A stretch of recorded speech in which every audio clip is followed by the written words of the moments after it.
Baik, selamat malam Bapak, Ibu, serta teman-teman. Assalamualaikum warahmatullahi wabarakatuh.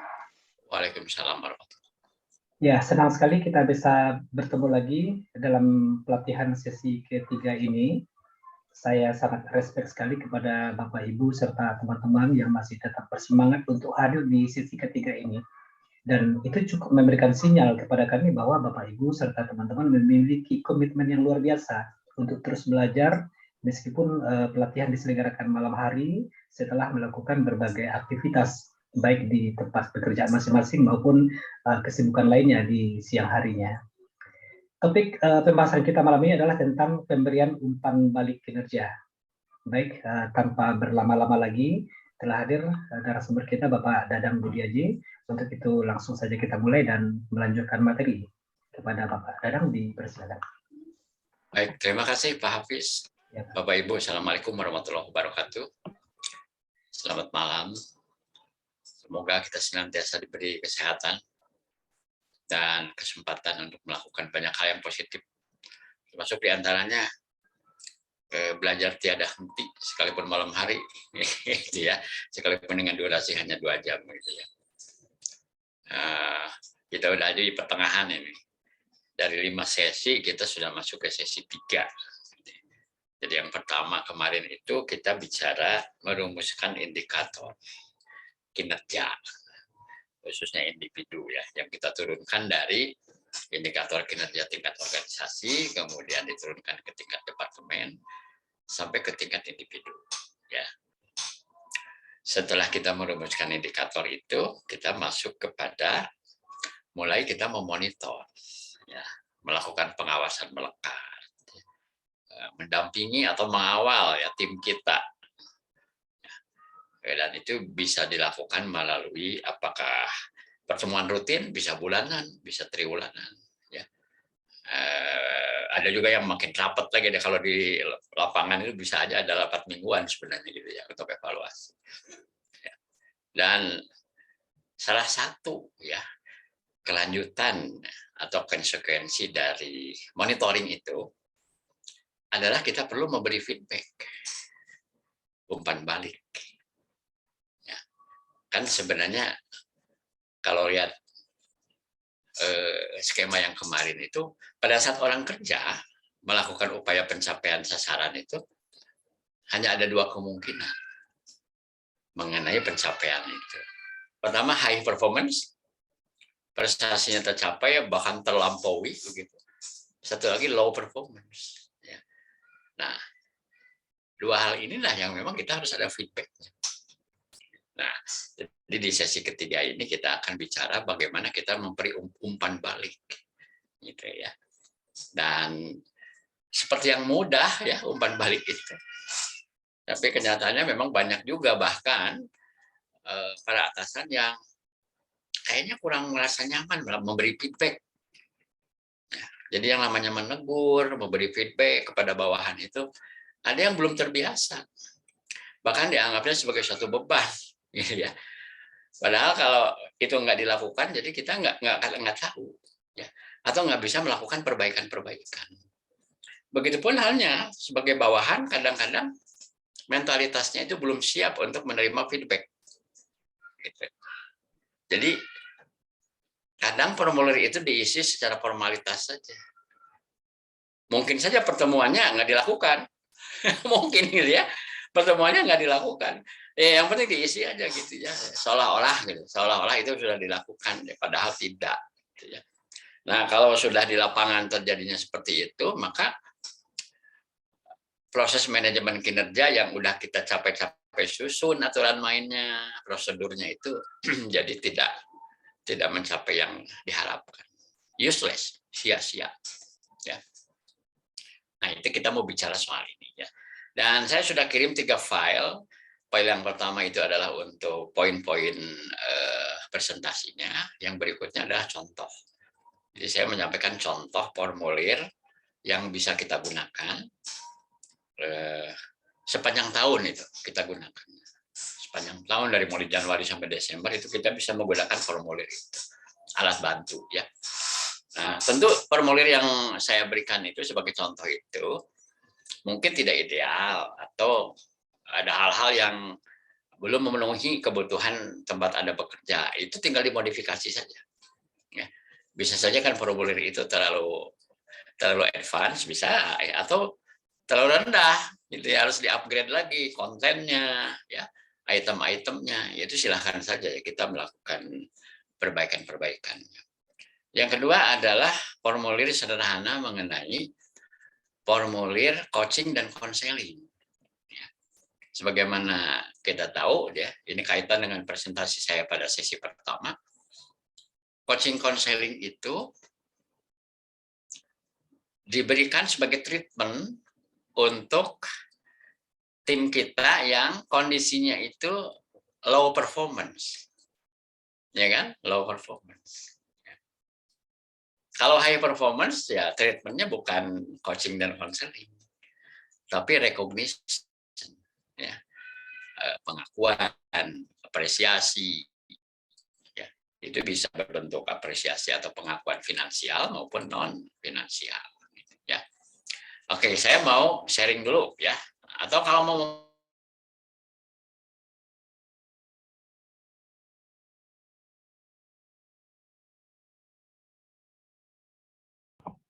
Terputus suaranya, Pak? belum ada. Oh, sudah. Gimana? Tadi sempat terputus suaranya. Oh, terputus ya. Sekarang udah enggak ya?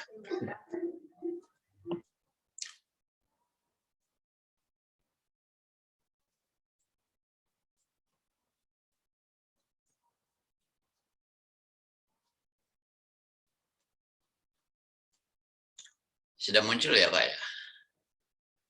Sudah, Pak.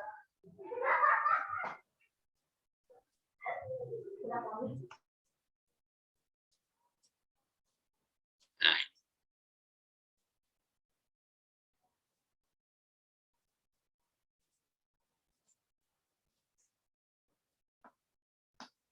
udah muncul ya slide-nya ya? Belum. Oh, belum muncul slide-nya? Belum, Pak. Kelihatannya mesti diulang. Jadi langsung kepada file itu ya.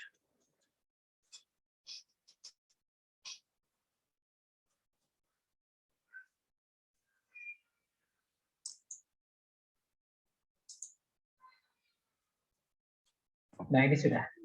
Ini sudah ya. Nah, ini kita bagaimana mengelola proses pemberian umpan balik kinerja individu ya, atau feedback. Ini kalau di dalam SKKMI ini di dalam registernya masuk dalam kode unit kompetensi nomor urut 28 sebenarnya. Jadi nomor urutnya itu yang di sini nih, nomor urut 28. Ya. Kita mulai dengan gambar besarnya dulu ya. Dan ini diambil dari kriteria unjuk kerja ya, dan elemen-elemen kompetensi yang ada di dalam SKKMI tersebut. Ini sudah saya kasih nomor urut ya, dan flow-nya kurang lebih seperti ini. Jadi yang pertama itu, ini garis startnya ya di kotak yang orange ini. Panduan coaching dan konseling disosialisasikan. Jadi kita harus mulai dengan membuat suatu panduan ya. Ya semacam apa ya, prosedur ya. Prosedur atau kalau yang lebih teknis barangkali instruksi kerja gitu ya. Panduan aja. Jadi kalau kita mau memberikan coaching dan konseling itu langkah-langkahnya seperti apa. Ini sosialisasikan.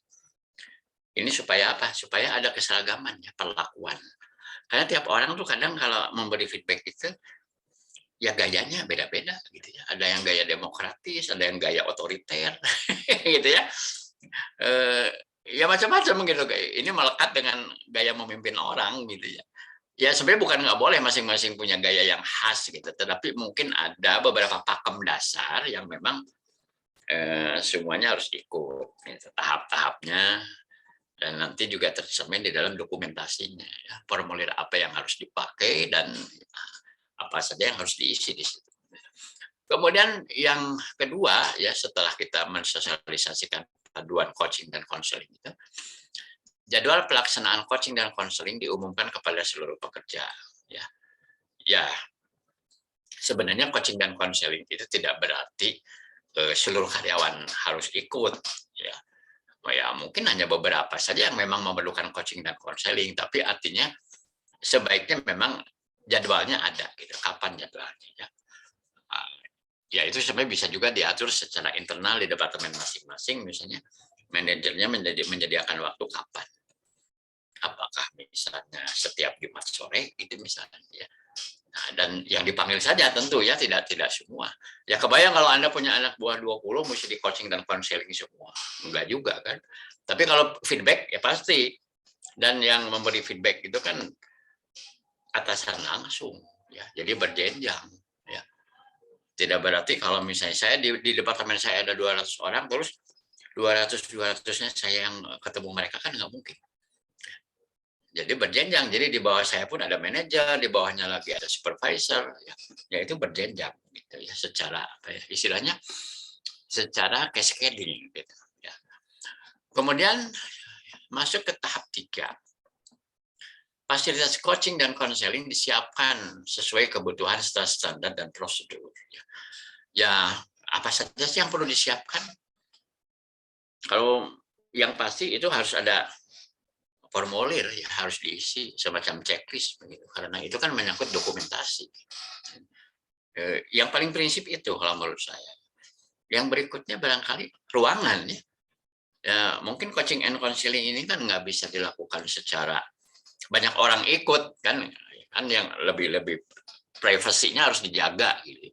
Jadi sebaiknya memang ada satu ruangan. Ya ruang meeting juga bisa dipakai sebenarnya.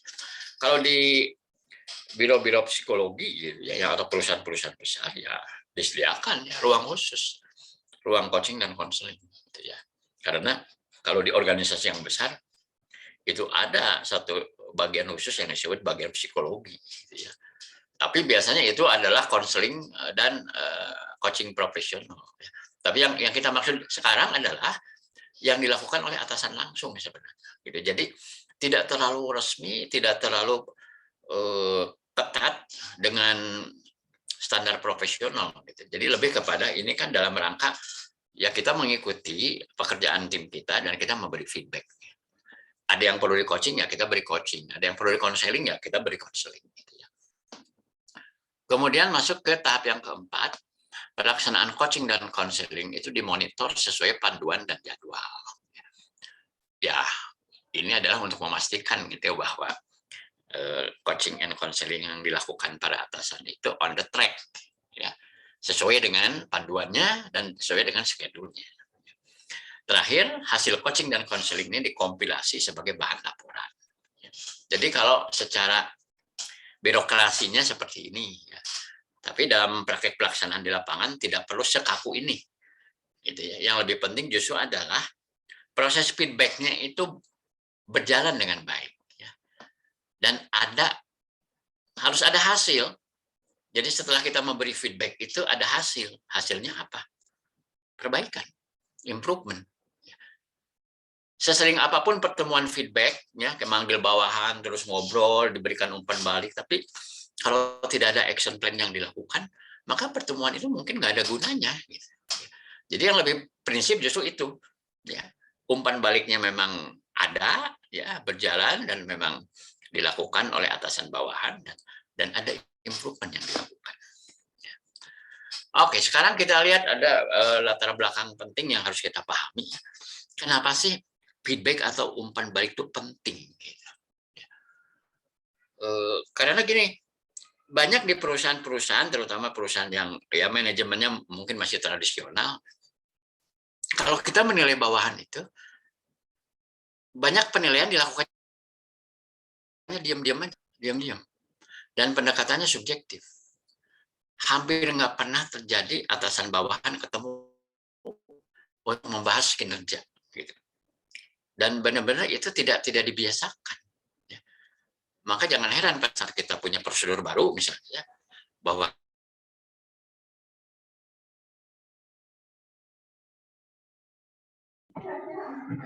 Hilang suaranya Bapak.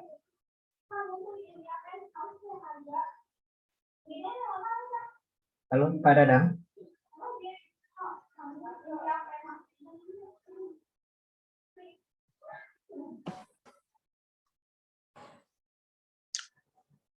Terputus ya barusan. Iya, betul. Putus. Oke, saya masuk lagi ke file yang tadi.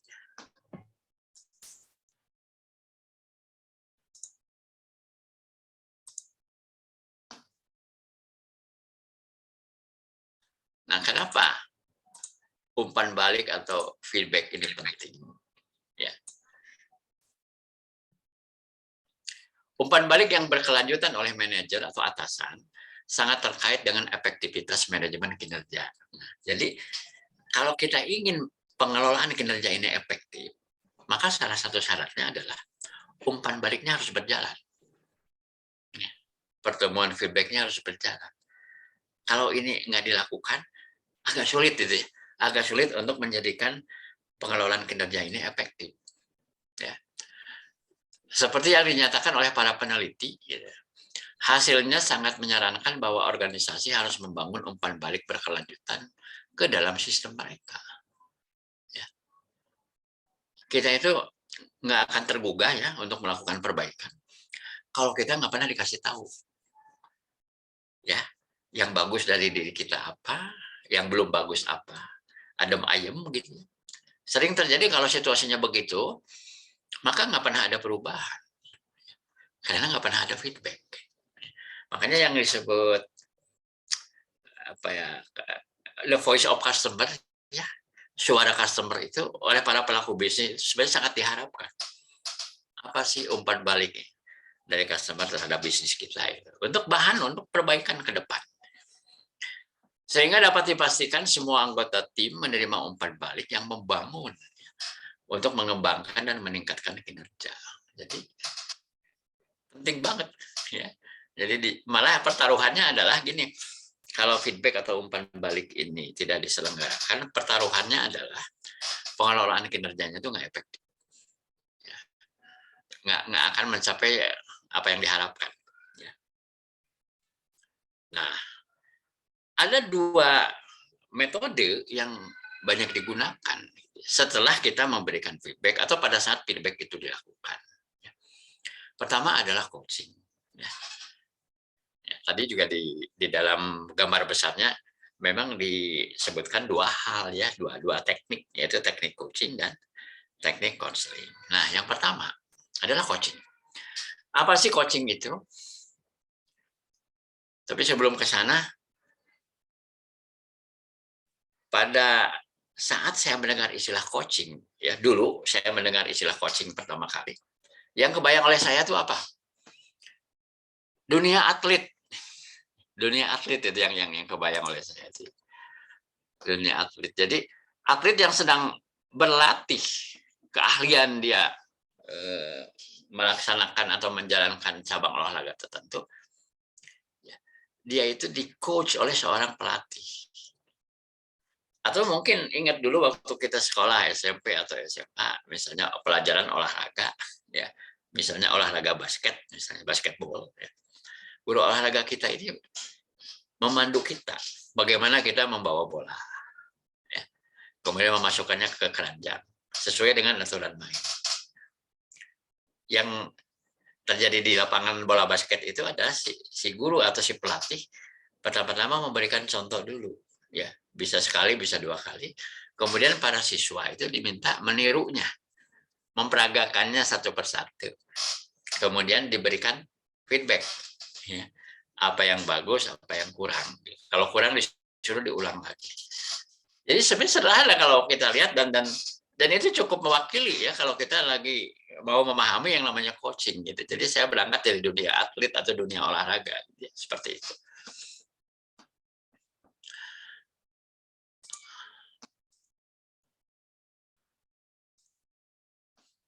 Oke, tapi suara saya jelas ya, bisa didengar ya? Bisa, Pak. Ya, oke. Coaching adalah pendekatan on the job pribadi. Jadi biasanya satu-satu, gitu ya. Bukan dikumpulin orangnya banyak, gitu. Biasanya satu-satu, ya. Untuk membantu orang mengembangkan keterampilan dan tingkat kompetensi mereka.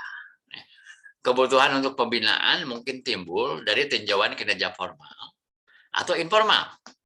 Kalau tinjauan kinerja formal itu kan yang setahun sekali itu evaluasi. di akhir tahun. Kalau yang informal ya bisa saja dalam meeting mingguan atau meeting bulanan, ya, atau pada saat bertemu di lapangan, misalnya. Ya, bisa saja dilakukan itu secara informal. Tetapi peluang untuk pembinaan akan muncul selama aktivitas normal sehari-hari. Ya. Jadi sekalipun tadi di awal dikatakan itu ada scheduling coaching, konseling, sebenarnya perlu bisa tidak gitu ya, scheduling gitu. Karena kan tidak bisa kita beranggapan bahwa semua karyawan harus dapat coaching dan konseling. Bukankah coaching dan konseling itu diperuntukkan untuk yang mengalami low performance? Ya kan? Kalau dia tidak mengalami low performance, artinya performance-nya justru baik-baik saja, malah sangat excellent, saya kira tidak memerlukan coaching dan konseling. Ya. Jadi hanya karyawan-karyawan yang kita nilai mengalami hambatan di dalam pencapaian kinerja, itu yang mungkin memerlukan coaching atau konseling. Dan itu bisa terjadi kapan aja sih. Saya ambil contoh begini, misalnya pada saat saya meninjau ke lapangan, katakanlah saya manajer produksi misalnya, saya kemudian turun ke pabrik gitu ngelihat proses kerja ya apa yang terjadi. Tiba-tiba saya menemukan ada karyawan yang ternyata melakukan kesalahan ya. Dan diduga itu karena dia memang tidak terampil ya, belum menguasai SOP-nya. Bisa saja secara spontan saya kemudian memberikan feedback dan memberikan coaching saat itu. Bisa. Itu yang dimaksud bahwa sebenarnya pembinaan atau coaching ini kan bisa muncul aja selama dalam aktivitas normal sehari-hari. Tidak selalu secara formal dijadwalkan begitu ya. Jadi di dalam aktivitas dan relasi sosial sehari-hari itu bisa terjadi. Setiap kali seorang manajer mendelegasikan tugas baru kepada seseorang, kesempatan pelatihan dibuat untuk membantu individu tersebut mempelajari keterampilan atau teknik baru yang diperlukan untuk menyelesaikan pekerjaan. Jadi memang konsekuensi. Kita kalau punya anak buah baru, karyawan baru, maka pasti selalu ini. Ya, PR pertamanya kita harus melatih mereka, memberikan coaching kepada mereka. Begitu. Setiap kali seorang manajer memberikan umpan balik kepada seorang individu setelah tugas diselesaikan, ada peluang untuk membantu individu tersebut melakukan yang lebih baik di lain waktu. Jadi di sini isu pentingnya adalah improvement, perbaikan ke depan. Besok-besok yang salah itu jadi tidak ada lagi yang salah. Besok-besok yang hasilnya belum memuaskan itu bisa menjadi memuaskan. Salah satunya adalah dengan kita memberikan feedback dan memberikan coaching. Jadi saya melihat bahwa feedback dan coaching ini suatu keniscayaan ya, di dalam pendayagunaan sumber daya manusia, terutama yang dilakukan oleh seorang atasan langsung.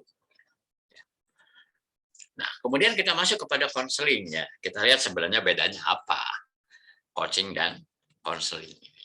Ya.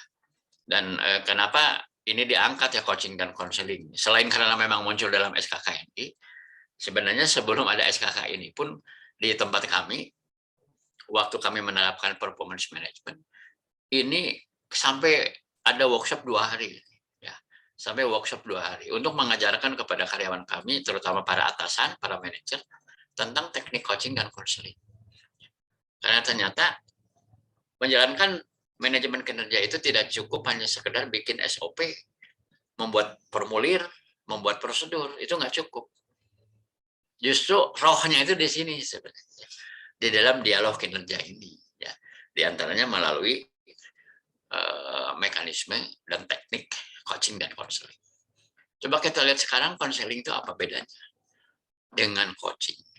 Konseling adalah proses komunikasi yang memungkinkan orang untuk mendiskusikan masalah mereka dan perasaan sulit yang mereka hadapi dalam lingkungan yang aman dan rahasia.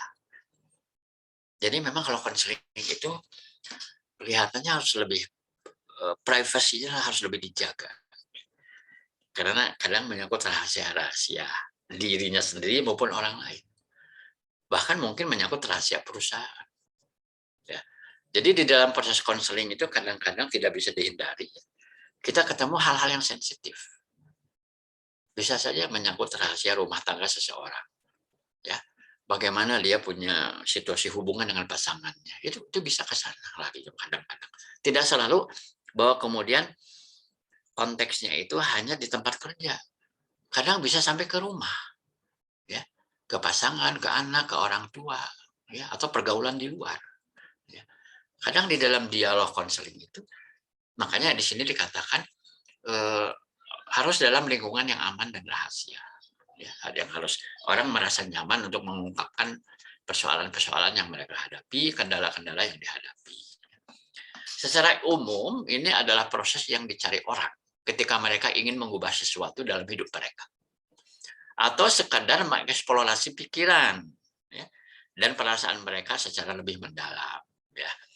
Orang diberi waktu untuk menyampaikan curhat, kekesalan, keluhan-keluhan. Ya. Dan banyak orang yang tidak punya kesempatan untuk itu. Ya. Sehingga kemudian dia menderita sendiri. Ya. Timbullah yang namanya stres, bahkan mengalami depresi. Begitu. Ya. Dalam konteks manajemen kinerja, konseling adalah proses umpan balik dan treatment atas masalah non-kompetensi. Nah, ini tolong digaris bawahi. Jadi konseling itu masalahnya yang digarap bukan masalah kompetensi, tapi non-kompetensi. Ini berbeda dengan coaching. Kalau coaching itu masalah kompetensi, ya, masalah kemampuan kerja. Kalau konseling itu masalah non-kompetensi.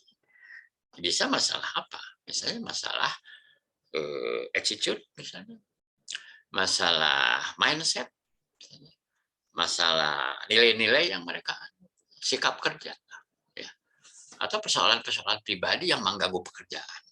Ya. Jadi di sini di garis miringnya masalah perilaku, ya, non kompetensi atau masalah perilaku yang menjadi kendala tercapainya kinerja yang diharapkan dari seorang karyawan. Nah, itulah perbedaannya. Ya. Saya biasanya menyampaikan satu statement yang sederhana tuh begini. Karyawan itu kan sebenarnya yang ideal itu adalah yang mampu dan mau. Nah, yang mampu dan mau. Ya, dalam sebutan yang lain adalah yang kompeten dan berkomitmen. Yang berkompeten dan berkomitmen. Kalau seorang karyawan kurang mampu atau kurang kompeten, ya, maka solusinya adalah bisa training, bisa coaching. Ya, karena ada kemiripan gitu, ya, antara training dengan coaching. Tapi kalau persoalannya dia kurang berkomitmen, ya, punya masalah-masalah lain di luar kompetensi, maka treatmentnya adalah konseling, gitu ya. Karena kita ingin membentuk karyawan yang mampu dan mau. Mau itu kan sebenarnya masalah motivasi. Ya. Kalau motivasinya terganggu, mungkin dia punya satu problem ya, yang perlu orang lain memfasilitasi dia bisa selesaikan masalah dia itu. Ya. Nah, ini kurang lebih lah kalau dibikin satu tabel tentang pembeda ya antara coaching dan konseling. Bapak Ibu, kita break dulu ya untuk supaya Adan bisa sampai selesai.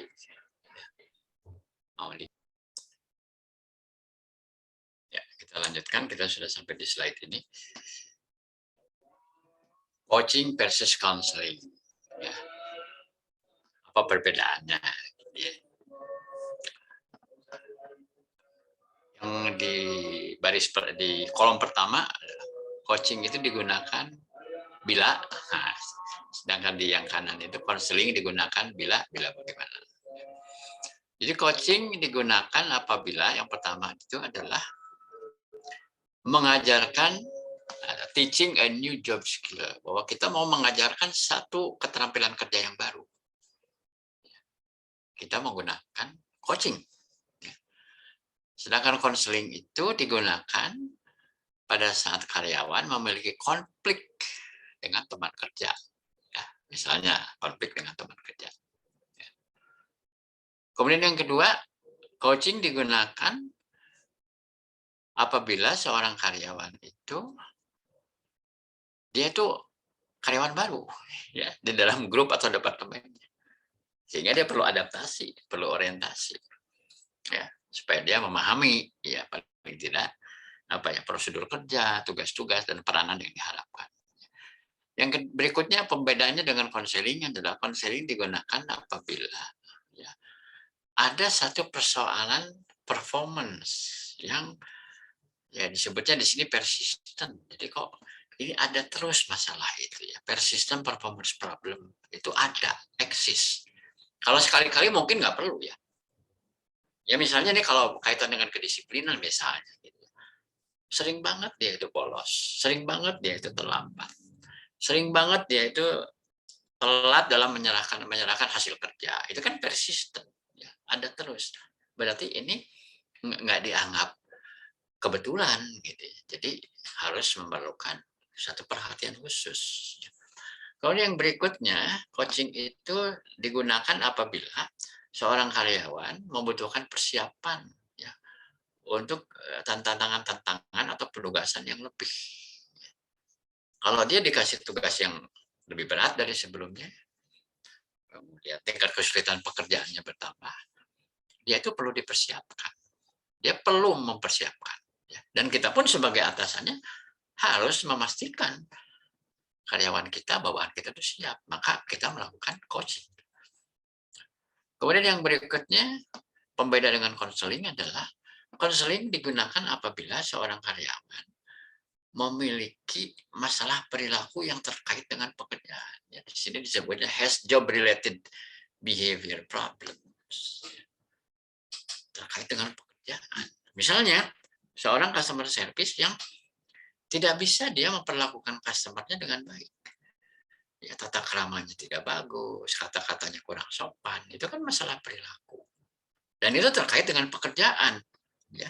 Masa ya seorang customer service misalnya atau seorang wakil perusahaan yang ketemu pihak-pihak luar itu dia memiliki sikap yang kurang baik, tentu itu berisiko gitu bagi perusahaan. Ya.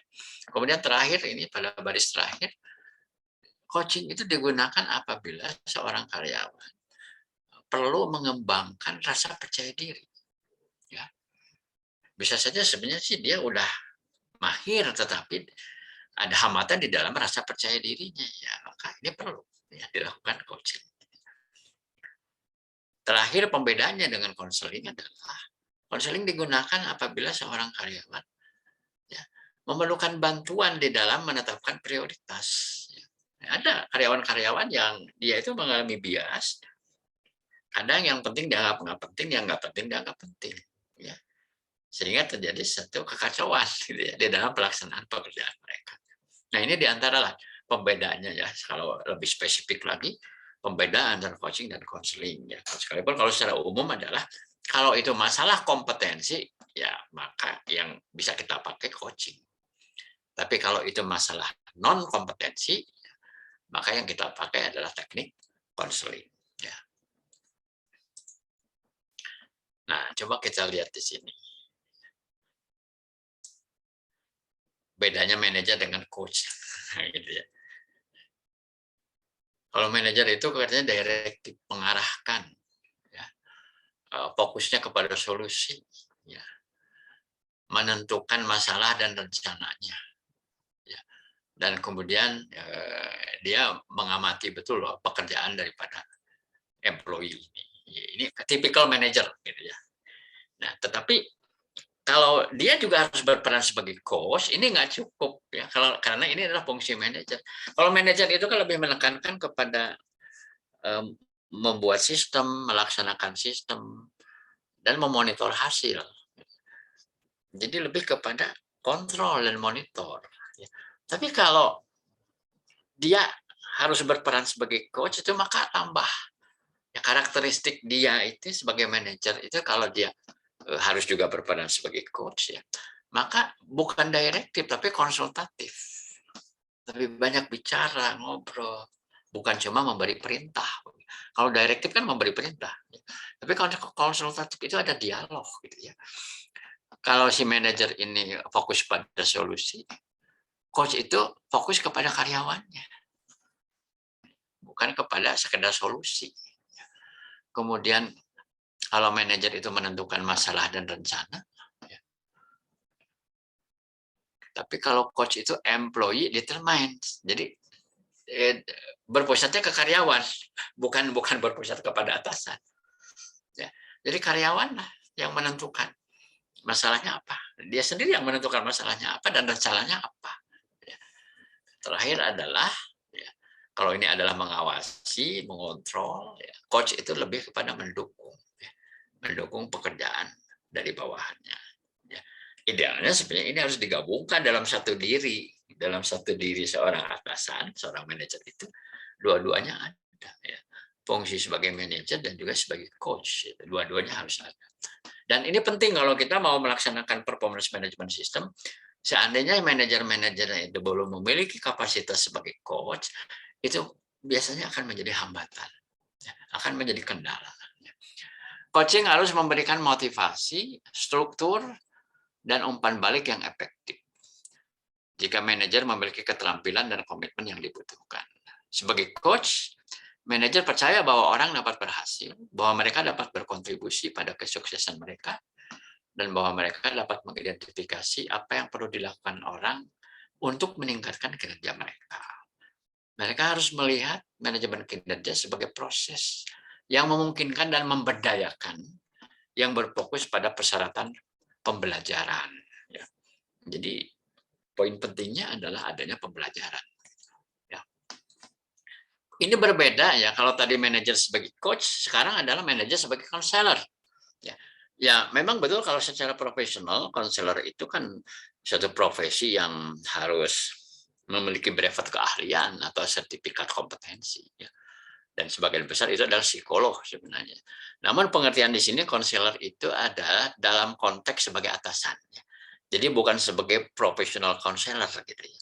Tapi fungsi konseling yang dilakukan oleh atasan langsung. Bahkan sebenarnya begini loh, sebagai orang tua misalnya. Orang tua itu harus bisa menjadi coach dan konselor untuk anak-anaknya. Atau sebagai kakak harus bisa menjadi coach dan konselor untuk adik-adiknya. Gitu, ya. Jadi pengertian konselor di sini adalah dalam arti luas. Ya. Manajer perlu menerima bahwa karyawan dapat memiliki masalah di rumah yang dapat dibawa ke tempat kerja, yang mempengaruhi kinerja karyawan. Ya, itu nggak bisa dipungkiri.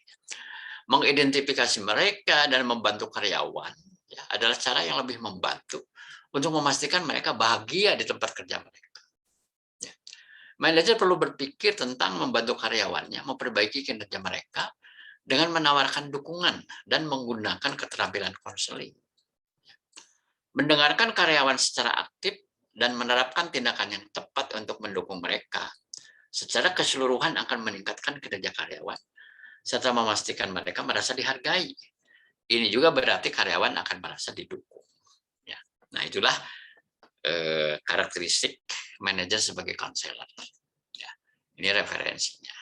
Nah, sebelum saya masuk kepada dua file berikutnya itu agak teknis karena bicara tentang ada alat bantu yang bisa kita pakai di dalam menjalankan proses manajemen kinerja ini. Saya keluar dulu di slide ini untuk barangkali Bapak Ibu ada yang mau ditanyakan atau dikomentari ya, atau punya satu hal yang perlu didiskusikan, silakan. Ya. Pak, saya Pak. Silakan, Malina, silakan. Pak, tadi kan sempat sebutkan tentang coaching dan training ada agak rada-rada mirip ya Pak ya. Ya, ya. Nah, itu pembedanya di mana ya Pak kalau coaching dan training? Bisa dijelaskan ya Pak lebih lanjut lagi. Terima kasih Pak. Ya, training itu lebih terstruktur dan lebih formal. Training. Dan biasanya audiensnya lebih banyak kalau training itu. Ya. Ada juga yang menambahkan bahwa karakteristik training itu adalah lebih kepada melatihkan keterampilan baru. Ya, melatihkan keterampilan baru. Kalau coaching sih sebenarnya lebih kepada job related action, tindakan-tindakan yang berkaitan dengan pekerjaan. Jadi lebih mikro ya. Coaching itu lebih mikro. Bahkan mungkin one by one. Ya, saya punya anak buah 3 orang misalnya. Kalau masalahnya mirip, mungkin 3-tiganya saya sekaligus berikan coaching. Tapi kalau itu spesifik, ya saya satu-satu. Karena persoalan kompetensi di antara 3 orang itu bisa saja beda. Ya. Sehingga saya men-treatment mereka juga dengan coachingnya dengan konten yang agak beda. Atau dengan metodologi yang agak berbeda. Ya, tapi sebenarnya dua-duanya beririsannya banyak ya. Irisan antara coaching dan training itu, irisannya yang tengah-tengah itu yang diarsir itu adalah mengenai perubahan kompetensi. Ya. Yang lainnya yang tidak diarsir adalah pertama dari sisi populasinya, kalau coaching lebih mikro, ya. Kalau training lebih makro, lebih banyak. Gitu. Dan ada suatu kurikulum. Dari awalnya ada kurikulum ya. Ya seperti sekarang kan ada kurikulum dan silabus gitu ya, training ya.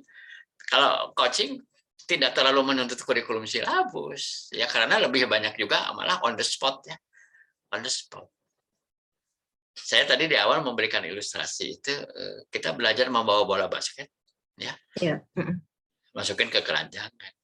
Dan itu si pelatih olahraga kita itu bisa on the spot ya di lapangan basket.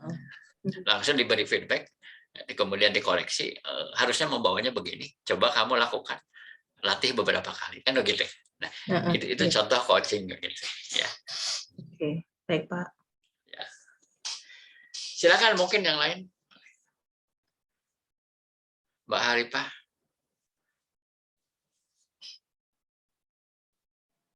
Belum Pak.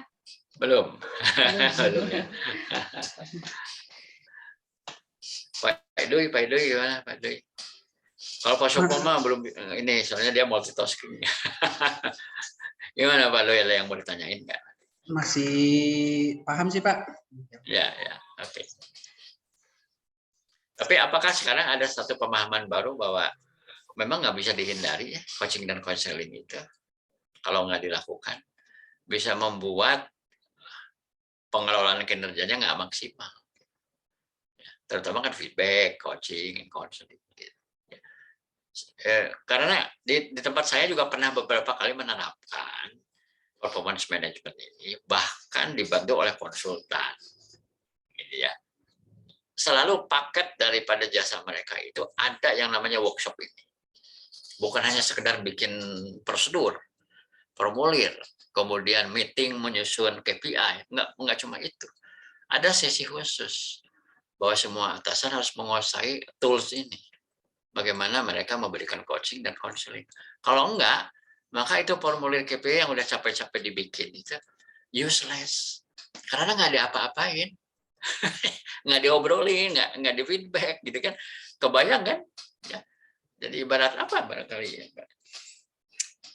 Ibarat dosen itu nggak pernah misalnya menguji bawahannya dan memberi feedback, menguji mahasiswanya dan nggak memberi feedback, sehingga hasil belajarnya nggak maksimal. Ya. Baik, kalau belum ada saya akan share untuk materi berikutnya.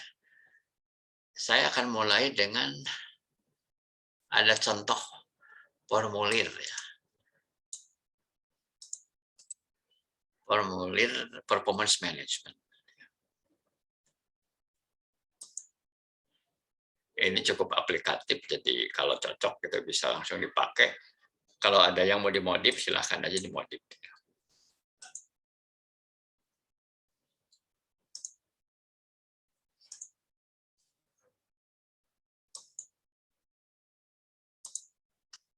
Nah, ini contoh formulirnya.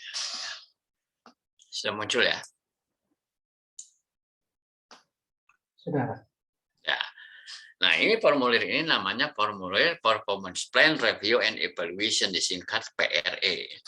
Plan Review Evaluation. Periodenya di sini sudah ditulis. Januari sampai Desember 2022. Nah, anggaplah untuk tahun sekarang. Gitu ya. Nah, jadi ini harus sudah mulai diisi nih sekarang, nih, bulan ini. Ya, formulir ini. Plan Review and Evaluation. Nama karyawan siapa, nick-nya, ya standar lah ini datanya. Departemen dan bagian apa, jabatan dia apa, jabatan atasan langsung, kemudian nama atasan langsung ya. Jadi kalau yang ini tuh nama jabatannya, kalau yang kanan itu nama orangnya, nama atasan dia itu siapa. Jadi atasan langsung itu yang dia report secara langsungnya ke siapa, gitu ya. Misalnya kalau operator ke supervisor, supervisor ke kepala bagian kepada manajer, manajer kepada direktur. Nah, ini yang pertama adalah tabel plan, tabel rencana. Di sini ada nomor urut 1 sampai 7 ya. Jadi di sini key performance indikatornya atau KPI-nya dipecah menjadi 7 ya. Nah, nanti ini apakah Anda mau menggunakan perspektif balance scorecard menjadi 4 begitu, boleh saja. 4 atau 4-nya kemudian setiap satu nomor dipecah 2 ya, misalnya finansial 2 KPI, misalnya aspek keuangan 2 KPI, aspek customer 2 KPI misalnya, aspek internal business process 2 KPI, kemudian aspek learning and growth misalnya 2 KPI, bisa saja. Kebetulan contoh yang saya tampilkan ini menggunakan indikator pertama produktivitas, kedua kualitas, ketiga biaya atau cost, keempat adalah delivery atau cycle time, proses kerjanya berapa lama waktunya, yang kelima safety, safety atau keselamatan dan kesehatan kerja, yang keenam adalah moral kerja. Moral terdiri dari kehadiran, tidak terlambat, tidak pulang cepat, dan kepatuhan pada aturan. Dan yang ketujuh adalah peningkatan kompetensi. Nah, ini sebenarnya ada titik 2 itu kita isi produktivitas. Atau kalau sudah cukup tegas produktivitas yang nggak usah ada keterangan. Kalau kualitas ini bisa saja kita isi di sini misalnya tingkat defect, tingkat defect. Atau kalau itu bisa terwakili dengan uraian di kolom ketiga ini, pencapaian terbaik terakhir tahun 2021 ya berapa? Jadi tahun kemarin itu pencapaian terbaik kita berapa? Cantumkan di sini. Ya. Nah, ini sebenarnya ada style formulir kayak gini adalah satu style yang bisa mendorong improvement. Jadi ada benchmark. Benchmark kepada masa lalu, prestasi kita yang terbaik itu berapa?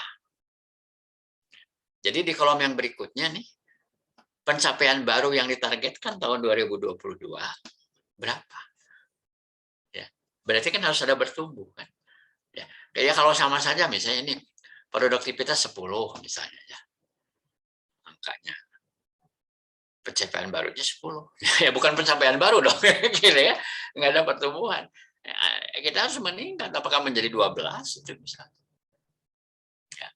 Nah, kemudian kualitas misalnya defect rate tahun lalu yang terbaik itu 1%. Kan kalau defect rate itu kan makin mendekati 0 makin bagus kan.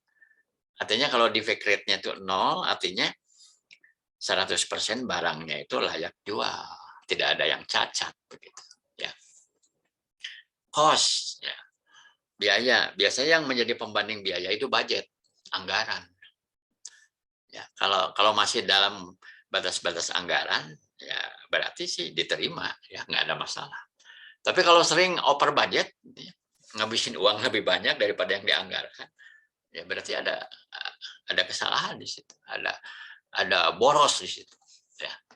Kemudian cycle time, ya, proses. Misalnya kalau saya ambil contoh yang konkret, kita kalau pesen Pizza Hut gitu ya, makan di Pizza Hut, ya selalu mendengar waiternya selalu bilang dalam 15 menit akan disajikan. Itu kan standar. Standarnya pelayanan dari Pizza Hut itu kalau kita pesan pizza, maka pizza itu nyampe di meja kita itu 15 menit kemudian. Ya kalau yang saya alami di Bandung, Jakarta kayak gitu. Nggak tahu di Bali sama nggak nih? Kayaknya sama ya. Ya, Maha ya. Sama, Pak. Sama 15 menit ya, betul ya? 15 menit standarnya itu. Kalau McDonald, kalau kita beli ya di counternya McD gitu, pesan ayam goreng atau burger, itu standarnya itu 1 menit ya, kalau saya nggak salah. 1 menit. Ya. Bahkan mereka bersedia ngasih apa ya? Kena penalti gitu. Kalau lewat dari 1 menit maka dia kena denda harus ngasih kita es krim gratis. Gitu. Hebat kan? Nah itu satu contoh ya. Contoh cycle time ya, delivery time gitu ya. Ya misalnya kalau di bidang rekrutmen misalnya, kalau kita merekrut karyawan itu sebenarnya punya target waktu enggak sih? Paling lambat berapa hari kerja harus deliver kepada user ya, itu bisa masuk. Jadi kalau misalnya pencapaian terbaik terakhir kemarin itu misalnya 30 hari, gitu ya, apakah mau tetap 30 hari? Kalau kita orientasinya kepada peningkatan berkelanjutan, maka targetnya harus lebih baik dong tahun 2022. Ya. Kemudian safety. Safety itu kalau yang standar ya di dalam regulasi yang berlaku, termasuk di kalangan Disnaker itu. Safety itu adalah terwakili performance-nya itu dari zero accident. Jadi selama 1 tahun misalnya tidak ada kecelakaan kerja. Dan ternyata definisi kecelakaan kerja menurut regulasi itu bukan berarti tidak ada kecelakaan sama sekali. Tetapi kecelakaan yang terjadi tidak mengakibatkan yang bersangkutan sampai tidak bisa masuk kerja. Jadi kalau hanya luka kecil, misalnya ya, lecet atau kena iris pisau dan dia hanya diobati sebentar dan bisa kerja lagi, itu nggak dihitung. Nggak dihitung. Kalau sampai hilang 1 hari, ya itu berarti dihitung. Gitu ya. Nah, itu saya baru tahu setelah saya ikut trainingnya tentang safety. Oh ternyata ngitungnya begitu gitu ya. Nah misalnya kemarin berapa kali terjadi kecelakaan?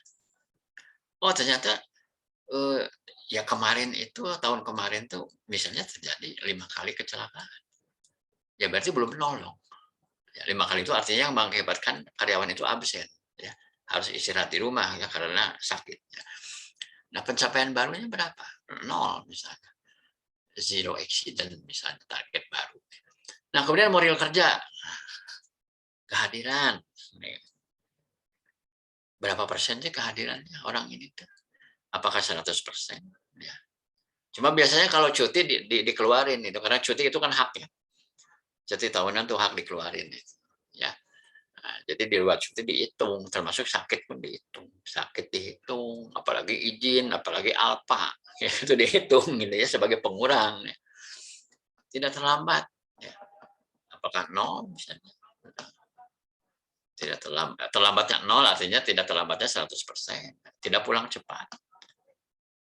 Patuh pada aturan. Nah, kalau ini bisa diplot, ya. Jadi dibikin saklek aja ini sebagai target. Ya, karena yang terbaik kan ini, hadir 100%, tidak terlambat 100%, tidak pulang cepat 100%, patuh pada aturan 100%. Ya. Salah satu ukuran patuh pada aturan itu, dia tidak sampai mendapatkan surat peringatan. Gitu ya. Tidak sampai mendapat SP dari atasannya. Nah, kemudian peningkatan kompetensi. Ya. Yang belum dikuasai apa sih? Nah, yang akan dikuasai apa? Jadi ini adalah untuk learning and growth-nya terwakili di sini sebenarnya, ya, peningkatan kompetensi. Ya. Nah, tapi di kolom berikutnya nih, ini kolom ke-5 ya, target akan tercapai pada bulan berapa dari periode 1 tahun ini. Ya, cantumkan di sini. Jadi jelas kita itu punya deadline gitu, ya, untuk mencapai ini kapan. Ya. Jadi ada upaya meningkatkan pencapaian. Nah ini plannya, dan ini dibicarakan, tidak sekedar top down, ya, tapi dibicarakan, disepakati ya antara atasan dengan bawahan. Gitu ya. Ya bisa saja di sini dalam rangka bikin ini pun agak ada perdebatan, yang nggak ada masalah. Tapi yang penting ujung-ujungnya harus sepakat aja gitu. Yang penting kan masing-masing juga punya argumentasi dan bisa bersepakat yang cukup reasonable. Gitu. Kalau reasonable saya kira kedua belah pihak atasan bawahan akan setuju. Ya. Tapi yang harus digarisbawahi itu begini, tahun ini tuh harus lebih baik daripada tahun sebelumnya. Harus ada improvement. Ya. Oke, sebelum saya lanjut, silakan ada komen atau pertanyaan tentang formulir ini. Di yang tabel pertama ini, silakan. Kira-kira sulit nggak kalau ngisi ini? Kebayang nggak? Di tempat kita bisa dilaksanakan nggak ini untuk mengisi tabel ini?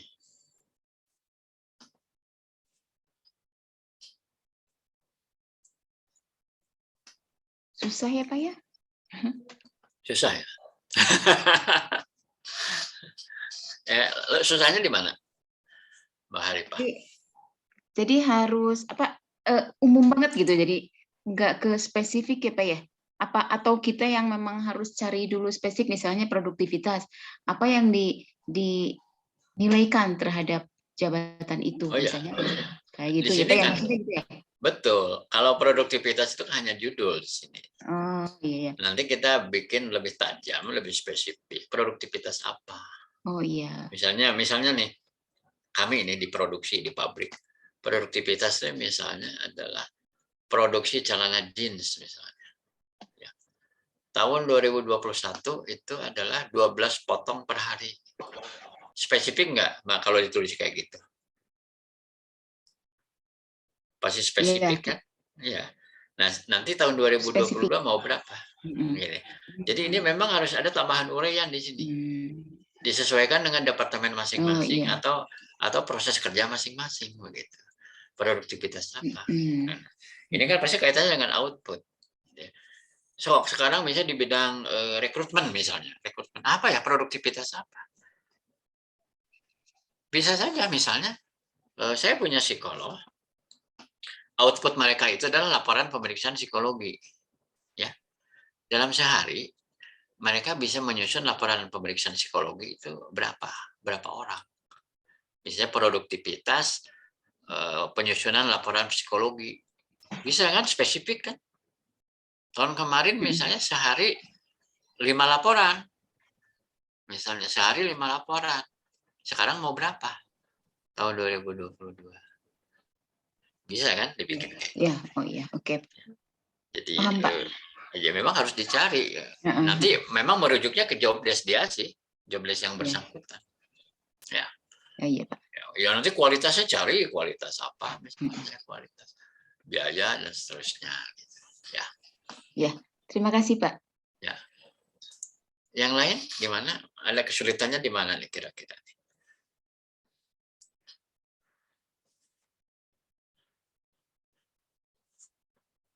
Mahalinnya gampang nggak? Masih, udah Pak, udah. Masih aman. Masih aman ya. Pak Dwi gimana Pak Dwi? Di tempat Bapak bisa diterapkan nggak ini? Bisa dipraktekkan nggak? Kalau di tempat saya ini Pak, kayaknya belum dapat sih Pak ya untuk menerapkan ini Pak. Memang ini juga kan menuntut data dan pelaporan ya. Karena kita harus punya pembanding. Tahun kemarin kayak gimana profilnya? Profil pencapaian. Iya nggak? Iya Pak. Kalau belum ada ya harus apa dulu lah, mungkin tidak semua, mungkin Pak Du ya. Iya, nggak berarti harus 7-7-nya langsung dijalanin. Kalau belum ada ya mungkin kita bertahap ya. Apa dulu lah misalnya. Tapi kalau yang namanya ini nih yang moral kerja ya, saya kira ini mah mestinya ada ya. Ya ada Pak. Ya seperti kehadiran, tidak terlambat dan seterusnya mestinya ada dong.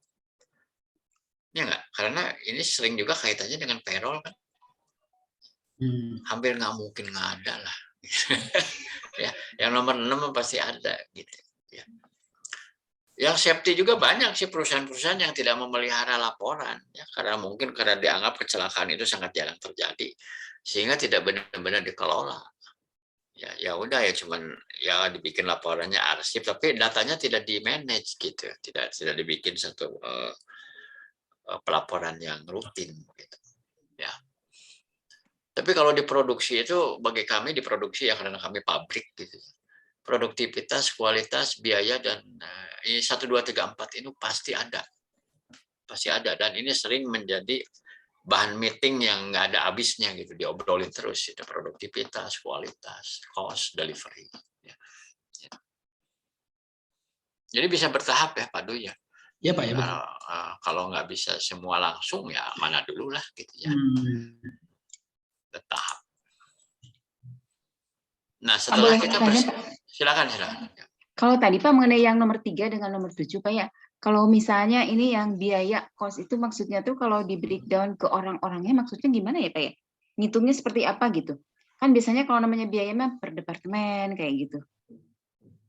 Bisa juga kalau sejauh mana dia berkontribusi pada biaya itu bisa dimasukkan. Tapi kalau tidak langsung agak sulit. Bisa aja itu tidak dimasukkan dulu ya, Bu Haripah. Gitu. Terus kemudian atau yang nomor 7? Kalau di produksi bisa saja, misalnya ongkos produksi per potong kan bisa. Ya.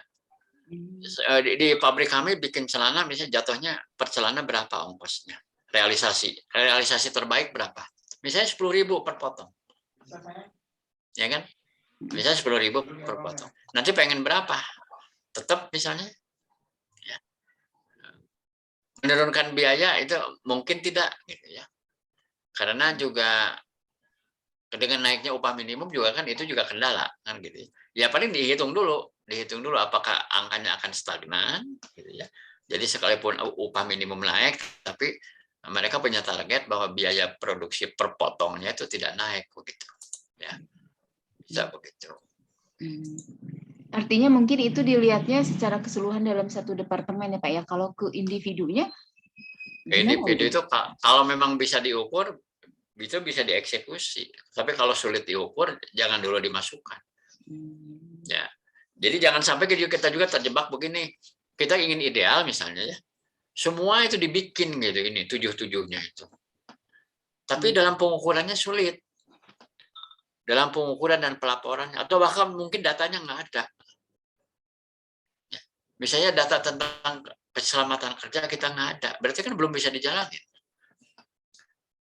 Pembandingnya itu data historis masa lalunya kan kita harus ada dulu, gitu kan? Atau bisa saja pakai asumsi. Udah aja di sini masih kosong misalnya. Ya udah di sini kita bikin aja target, semacam target trial gitu ya, target uji coba gitu. Tulis saja di sini misalnya zero accident. Jadi nggak boleh ada yang kecelakaan kerja gitu. Ya. Oke.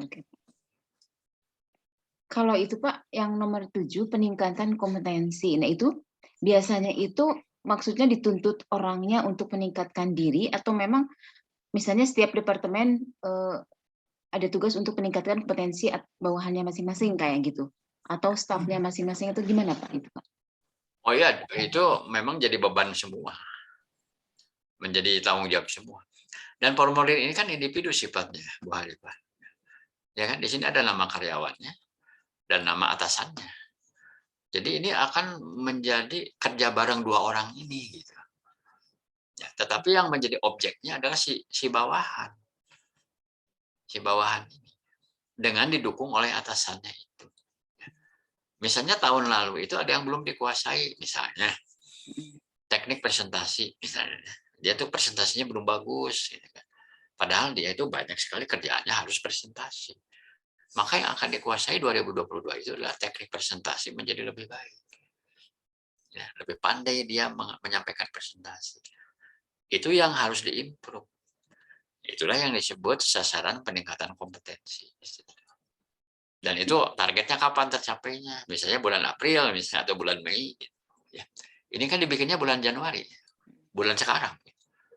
Ya kan, performance plan. Misalnya kalau untuk meningkatkan kompetensi ini Pak, misalnya tadi teknik presentasi mungkin melalui pelatihan misalnya Pak ya. Betul. Nah, nanti biayanya itu siapa yang tanggung Pak? Biayanya kalau ini adalah memang dalam rangka performance management ya harusnya menjadi tanggungan perusahaan. Ya. Kecuali kalau atasannya yang melatih, berarti kan nggak perlu biaya. Maksudnya itu apakah dituntut si orangnya pribadinya juga mengikuti pelatihan yang ya tanggung jawab pribadi lah ya, ikut keluar pribadi gitu uangnya. Pada umumnya tidak demikian, perusahaan yang memfasilitasi. Ya, itu kan nanti bisa dijadikan training request. Ini kan bagian dari training analisis juga sebenarnya. Akan menjadi permintaan pelatihan ke perusahaan melalui HR department. HR departemen akan memfasilitasi. Oh ternyata ini misalnya di perusahaan kita ada 10 orang yang butuh belajar teknik presentasi. Itu akan menjadi satu kelas kan. Oke. Jadi kan ini akan mengalir semua tuh data ini tuh, formulir ini tuh akan mengalir ke HR department dan kemudian akan di follow up. Nomor 7 ini akan menjadi kalender training gitu, Bu Harifah. Ya kan? Bayangin aja sepabrik dikumpulin gitu ya. Berapa lembar ini formulir ini masuk. Dan ini kan dikompilasi kan. Oh ternyata banyak yang sama. Jadi sebenarnya sih seperti yang sederhana ya, satu orang ngisi satu lembar formulir ini, ya ini 2 lembar sih. Ya. Bisa juga dengan secara digital, sebenarnya nggak harus manual ya, bisa juga digital. Misalnya dengan menggunakan Google Form kan bisa. Ini dibikin Google Form kan bisa, Bu Haripah. Iya kan? Tidak harus bentuk seperti ini kan. Lebih gampang pakai Google Form sebenarnya. Sehingga itu langsung bisa diolah dengan cepat gitu oleh HR department, sehingga kita tahu, oh ya lebih gampang kan. Nanti ada optional di sini yang belum dikuasai apa, yang bisa dijadikan rujukan kan model kompetensi ya, model kompetensi di perusahaan itu. Ya, bisa dibikin di breakdown supaya lebih pasti. Kalau orang disuruh ngisi secara essay itu kadang-kadang groupingnya yang susah kan, groupingnya susah. Gitu. Ini bisa diolah lagi sebenarnya kalau mau secara digitalisasi juga bisa. Gitu. Nah ini tuh tidak gini, yang belum dikuasai itu karena memang dalam pekerjaannya penting gitu. Kalau oleh pekerjaannya nggak dituntut ya nggak perlu. Buat apa? Ya kan? Misalnya ada satpam yang merasa dia belum bisa teknik barista, yang ngapain satpam mesti pinter bikin kopi? Nggak perlu. Ya, kalau di kafe mungkin ya karena ada barista, mungkin dia belum mau sih teknik bikin cappuccino, misalnya teknik bikin kopi yang aneh, yang kekinian, ya dia harus belajar. Gitu. Ya. Jadi harus job related artinya ya, harus ada keterkaitan dengan pekerjaan. Ya. Gitu, Mbak Haripah. Ya, baik Pak, terima kasih Pak. Ya. Pak, saya mau tanya Pak. Silakan. Pak, itu kan ada yang ini ya nomor 7 peningkatan kompetensi yang belum dikuasai. Nah, kalau misalnya nih Pak ada case, jadi ada ini ya di bagian kualitas itu banyak defect produk gitu Pak ya. Nah, kira-kira kalau dilihat kan dari poin yang belum dicapai gitu kan ya, karena banyak defect berarti dia performa yang sudah di tahun ini itu belum banyak tercapai gitu ya Pak ya untuk produk-produk yang bagus gitu. Nah bisa nggak itu dicantumkan di yang belum dikuasai itu loh Pak, jadi di kolom peningkatan kompetensi itu.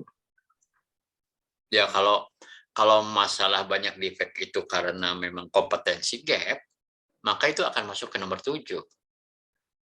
Ya Oke, kan? Pak. Iya. Tapi kalau masalahnya misalnya bahwa perusahaan sendiri beli bahannya selalu jelek kan susah ngomong. Itu bukan masalah kompetensi ya. Oke. Tapi masalah logistik, masalah persediaan bahan yang salah beli gitu ya, atau pengennya murah ternyata barangnya jelek. Itu mah manajemen yang harus tanggung jawab gitu. Oh, ini atau lebih mesin sering rusak kan bisa terjadi. Iya, berarti dicari dulu gitu Pak ya akar permasalahannya gitu ya. Betul. Oke. Jangan ini Pak, diagnosisnya ya, jangan salah obat nanti. Ya kan? Oke Pak ya. Masalah itu kan sering-seringnya kan simptomnya. Simptom, makanya kan kita diajari yang namanya teknik root cause ya. Akar masalah itu ya, dengan Ishikawa itu kan.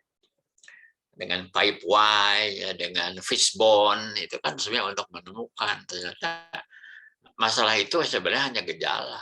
Ya. Ibarat demam hubungannya dengan COVID apa? Ya kan? Demam itu kan simptom. Ya. COVID adalah the real penyakitnya. Gitu. Oke Pak, iya. Ya. Iya Pak. Ya. Oke, kita masuk ke yang bagian berikutnya. Nah, jadi sebenarnya yang berikutnya ini adalah nyambung dengan yang malam ini kita obrolin. Ya. Review. Ya, kita di sini akan memberi ini step kedua ketiga sebenarnya ya. Monitoring dan feedback. Ya, monitoring dan feedback itu ada diisinya di formulir ini. Jadi ini ada review atau tinjauan triwulanan. Jadi di sini menganut tinjauan 3 bulanan. Triwulan 1 itu ditinjau ya, jadi Maret 2022. Jadi Januari ini kan ngisi formulir ini, ya kan? Nah nanti pada Maret itu kita mengisi bagian ini nih. Nah, ini tuh step 2 dan 3, yaitu memonitor dan memberi feedback. Memonitor dan memberi feedback. Mungkin saja harus ditindaklanjuti dengan coaching dan konseling, gitu ya. Jadi keterkaitannya itu demikian. Jadi pada bulan Maret itu atasan bawahan ini akan meluangkan waktu untuk ketemu ngebahas ini.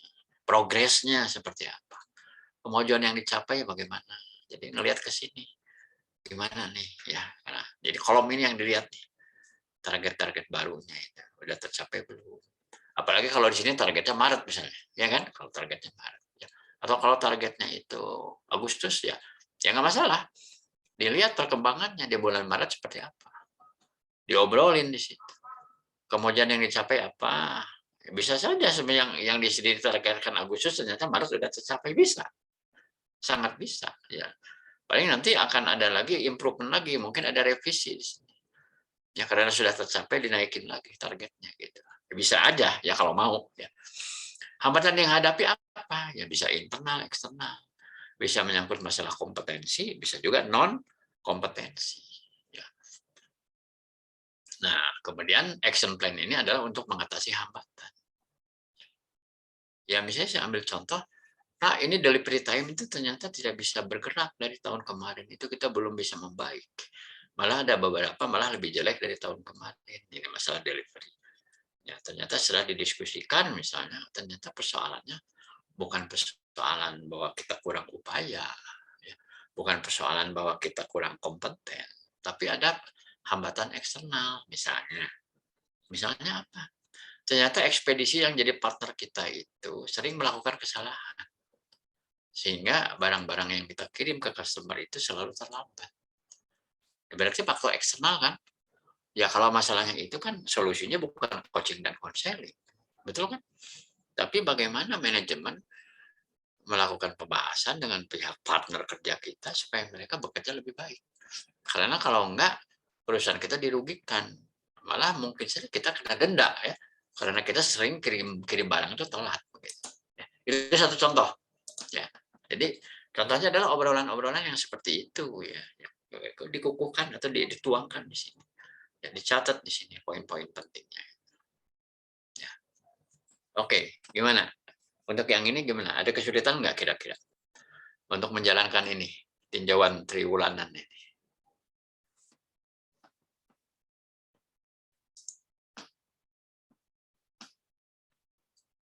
Belum, Pak. Ya sebenarnya asal mau aja kan sebenarnya. Sediakan waktu sekalipun cuma 1 jam ya diobrolkan dengan tim kita. Nah, triwulan 2 yaitu bulan Juni. Ya. Sama yang diisinya itu ya, kemajuan yang dicapai apa, hambatan dihadapi apa, action plan-nya apa untuk mengatasi hambatan ini. Ya. Masuk di September itu triwulan 3. Jadi untuk interim review-nya atau tinjauan itu sebenarnya cuma 3 kali. Kalau kita menganut yang namanya triwulanan, yaitu Maret, Juni, dan September. Jadi pada saat masuk akhir tahun itu sudah bukan lagi review, ya, tapi masuk kepada evaluasi. Nah ini Desember. Jadi sudah ke PA sebenarnya di sini. Ya, performance appraisal atau performance evaluation. Ini dilakukannya Desember. Jadi sebenarnya tinggal copy paste dari yang atas masuk ke sini. Pencapaian baru yang ditargetkannya. Jadi ini hanya mengambil yang ini kan. Bagian kolom ini kan.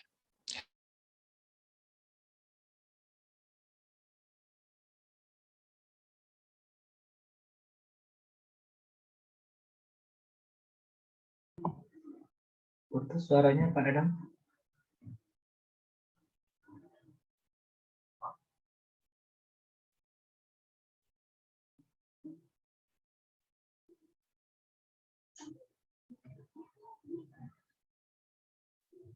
Halo Pak Dadang.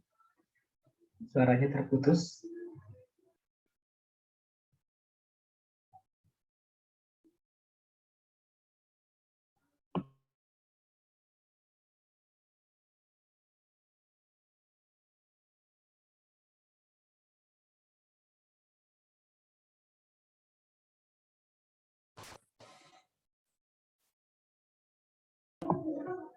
Ya, sudah. Terputus. Oke, ini koneksinya ini kurang bagus. Oke, saya ulang. Nah, kita ada di sini tadi. Nah, kita ada di sini. Jadi ini kita masuk di evaluasi ini. Desember, ya, bulan Desember. Jadi dengan data-data yang ada, kita tentukan pencapaiannya berapa persen. Produktivitas, kualitas, biaya atau cost-nya, delivery atau cycle time-nya, safety-nya, moral, ya, peningkatan kompetensi. Ya. Nah, tinggal kalau dikaitkan dengan yang kemarin, ada yang tahu nggak yang perlu ditambahkan di tabel-tabel ini tuh apa? Terutama di sini. Ya bisa, harusnya ada yang diselipkan di sini. Pada saat kita menilai, untuk ujung-ujungnya kepada skor, ini yang mungkin perlu ditambahkan ya. Weight, Yaitu bobot. bobot weight. Oh ya, bobot ya. Jadi kalau kita punya 7, malah yang 6 ini beranak pinak kan? 61, 62, 63, 64. Atau mau digabungin ya bisa saja sih. Tinggal diberi bobot. Mau bobotnya apa kamu pukul rata semua? Atau mungkin ada yang kita ingin itu tuh lebih diperhatikan gitu. Apa misalnya? Kalau kita sangat sensitif dengan biaya, ya mungkin biayanya digedein dibandingkan dengan yang lain. Ya, kalau kita sangat perhatian betul kepada yang namanya biaya, ya. Atau kualitas misalnya. Ya. Ada juga yang benar-benar terganggu dengan disiplin karyawan, dengan moral kerja. Ini nomor 6 diberi bobot besar. Jadi bisa saja tiap tahun pun tidak bisa sama, tergantung prioritas. Mana yang kita ingin bahwa itu harus menjadi perhatian yang lebih besar, harus menjadi prioritas. Ya. Jadi bisa diselipkan di sini mengenai bobot. Ya. Masukkanlah bobotnya berapa.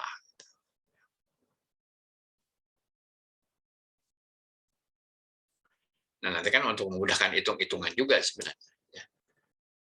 Karena nanti endingnya kan ini, kesimpulan dan saran, ya, yudisium.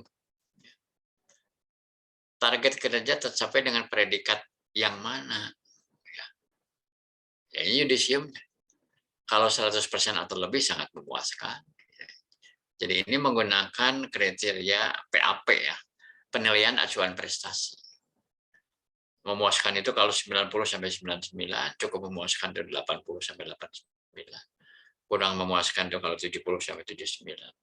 Kalau di bawah 70% itu tidak memuaskan. Nah, tinggal ini saran dan usulan. Perlakuan untuk yang bersangkutan atas prestasi yang dicapai dan atas hambatan atau kekurangan yang ada itu apa.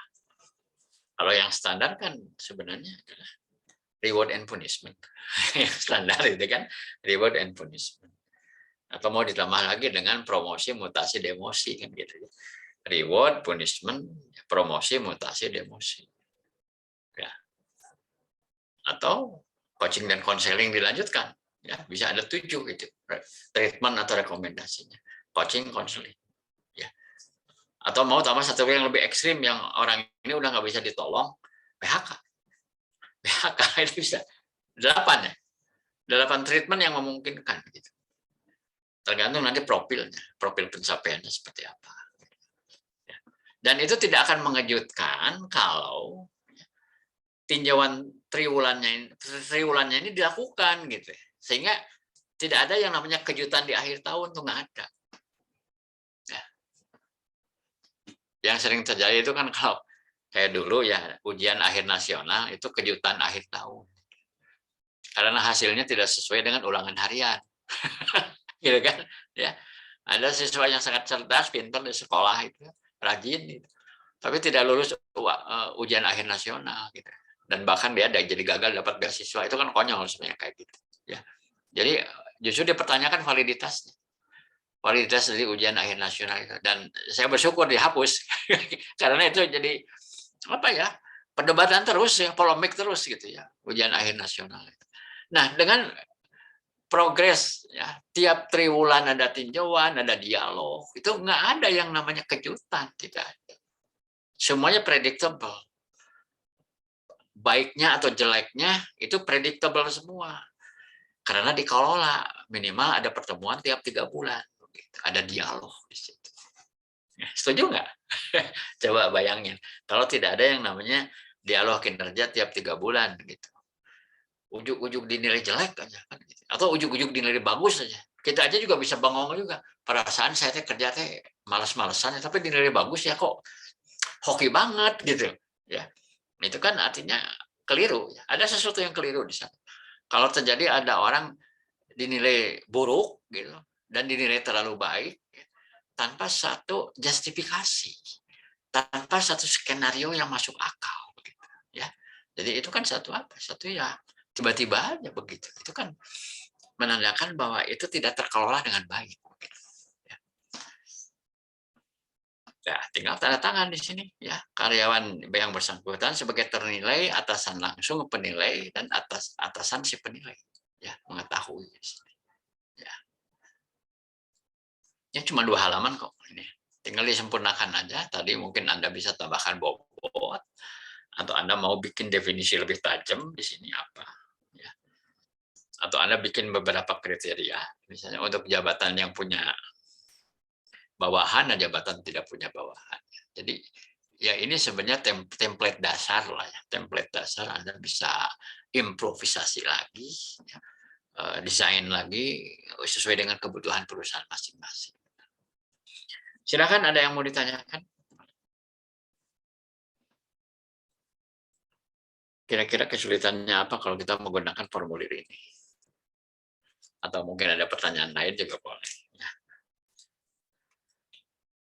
Silahkan.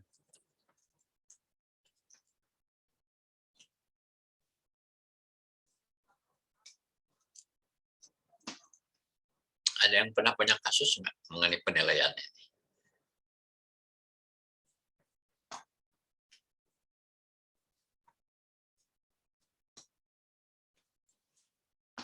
Kebanyakan sih perusahaan-perusahaan itu yang mengalami satu masa transisi antara performance appraisal menuju kepada performance management.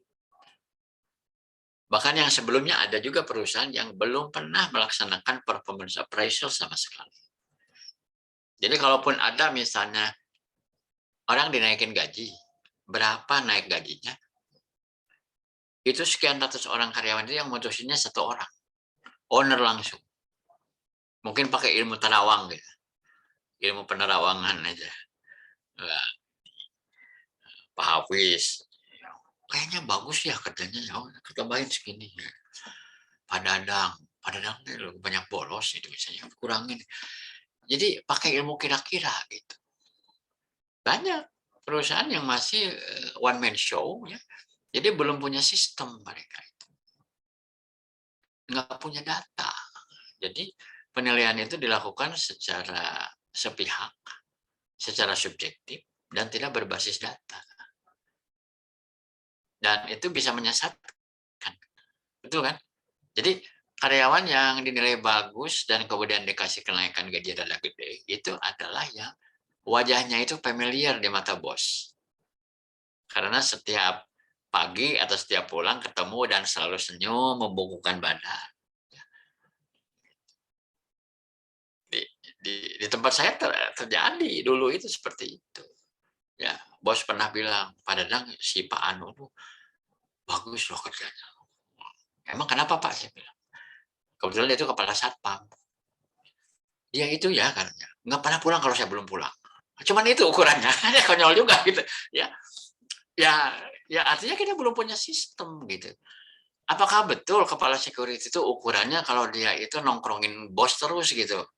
Dia itu nggak pulang kalau bosnya belum pulang, kan agak kayaknya nggak nyambung juga. Kalau saya tuh nggak ngerasa itu logis gitu, betul nggak?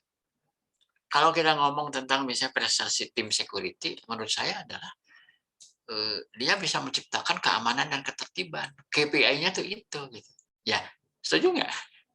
Bukan bahwa dia itu lebih lama di pabrik gitu, stay lebih lama. Dan itu pisau bermata dua loh, ada karyawan lama-lama di pabrik itu kan apalagi harus dibayar lembur, ya nggak? Ya malah ngabisin uang malah, karena harus dibayar lembur. Gitu. Itu satu contoh.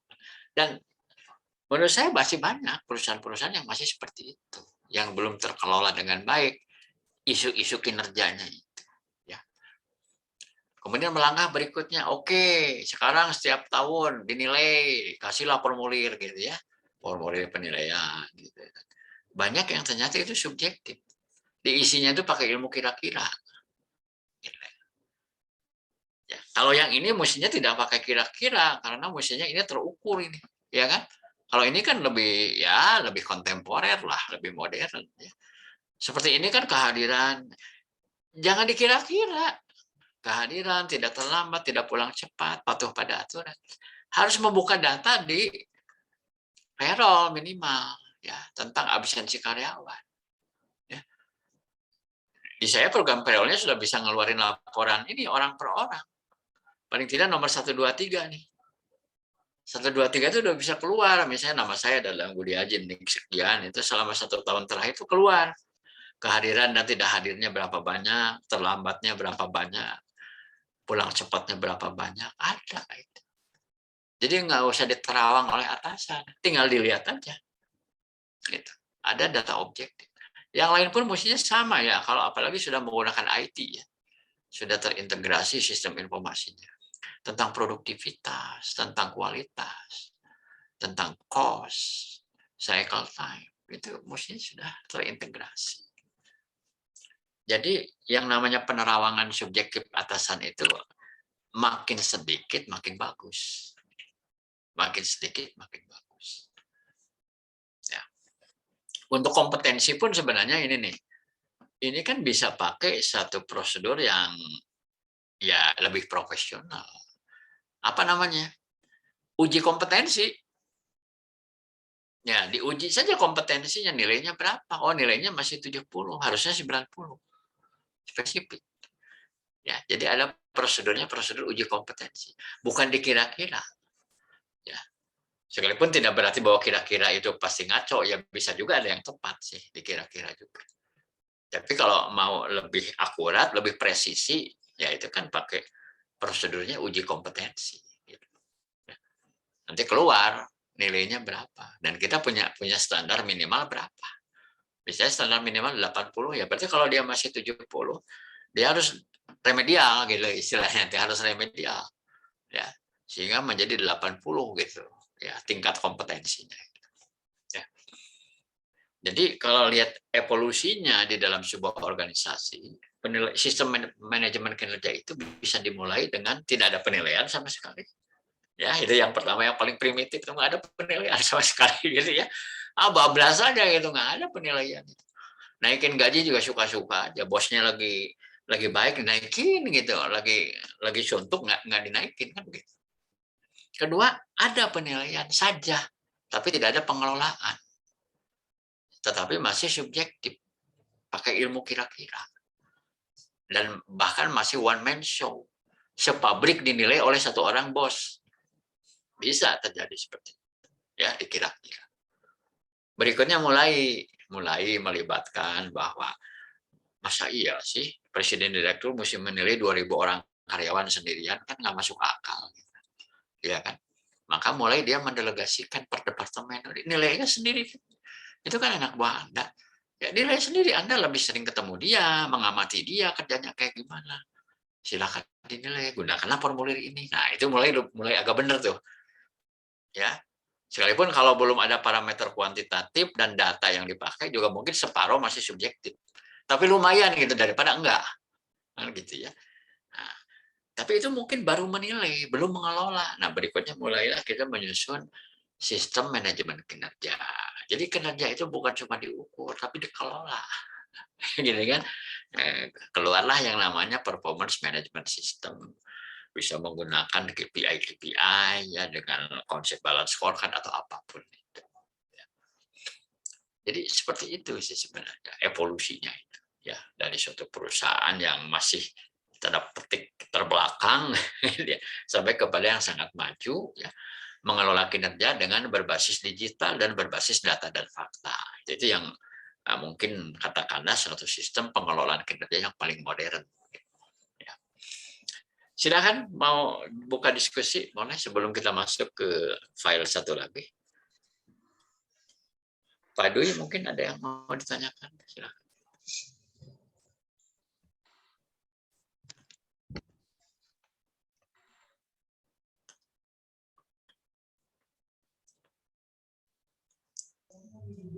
Kalau di Pak Dwi gimana? Sudah di mana perjalanannya? Ini Pak, kalau agak dinaikkan sedikit slide-nya Pak. Gimana? Agak dinaikkan sedikit Pak, slide-nya Pak. Ini Pak. Oke Pak. Ini kan Pak ada ibaratnya perbandingan ya Pak ya di tahun 2021 sama 2022 Pak. Jadi kalau di tempat saya ini Pak, istilahnya baru memulai Pak. Inilah istilahnya untuk merancang gitu loh Pak. Sarannya itu gimana Pak kalau belum ada perbandingan sebelumnya? Pakai asumsi saja atau pakai benchmark. Jadi kalau kita tidak bisa membandingkan diri kita dengan kita tahun lalu atau tahun sebelumnya, bisa kita menggunakan benchmark. Benchmark itu acuan, Pak. Mungkin kita punya kompetitor, Pak, misalnya, atau mitra kerja yang bisnisnya serupa dengan kita. Mereka yang kita nilai bagus itu kayak gimana? Gitu. Kayak saya misalnya, ya. Pabrik lain kalau bikin celana itu bisa 9.000 perak loh. Nah, itu berarti benchmark biaya kan? Benchmark biaya produksi. Ya kita harus lebih baik dari mereka dong. Ya minimal sama lah 9.000 aja patok gitu. Bisa. Jadi kita menggunakan benchmark. Kalau kita tidak memiliki data historis sendiri gitu. Itu solusinya Pak. Salah satu solusinya. Benchmark itu lebih masuk akal Pak daripada dikira-kira. Betul nggak? Cara kita mengetahui Pak gimana Pak? Ya harus saling berbagi informasi dengan mereka. Ya ada juga yang katanya menggunakan yang disebut business intelligence. Itu istilah kerennya ada business intelligence. Tapi kalau kita misalnya di asosiasi sektor misalnya sesama tekstil, sesama garment, sesama outsourcing, ya biasanya mereka punya wadah dan mereka bisa saling sharing informasi satu sama lain.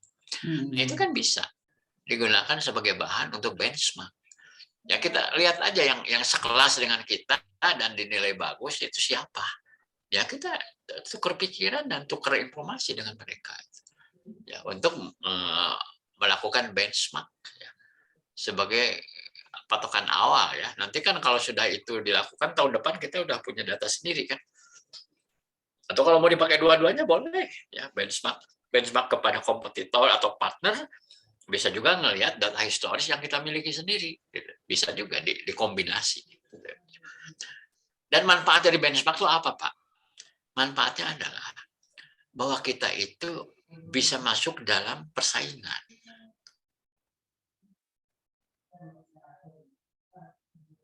Karena gini, kita lihat data historis, kita kalau memproses suatu proyek, misalnya bikin produk, kita bisa 2 bulan gitu misalnya. 2 bulan. Oke, kita tingkatkan jadi 1,5 bulan. Sepertinya bagus ya, meningkat ya. Jadi kita lebih cepat gitu kerjanya gitu. Semula 2 bulan menjadi 1,5 bulan. Tapi ternyata kompetitor kita bisa beresinnya 1 bulan. Nah, itu berarti apa? Kita sudah salah ya memakai dasar penilaian. Kita melihat diri kita yang terbaik di masa lalu, ternyata kompetitor kita udah jauh lebih baik. Artinya kalau kita tidak merujuk kepada pesaing kita akan kalah bersaing. Karena kita tidak bisa mengikuti. Jadi manfaatnya demikian, Pak. Kalau kita menggunakan benchmark. Gitu. Oke, Pak. Ya. Yang lain silakan. Di tempat Bu Lina gimana? Bu Haripah gimana? Data-datanya udah ada nih. Laporan-laporan ini.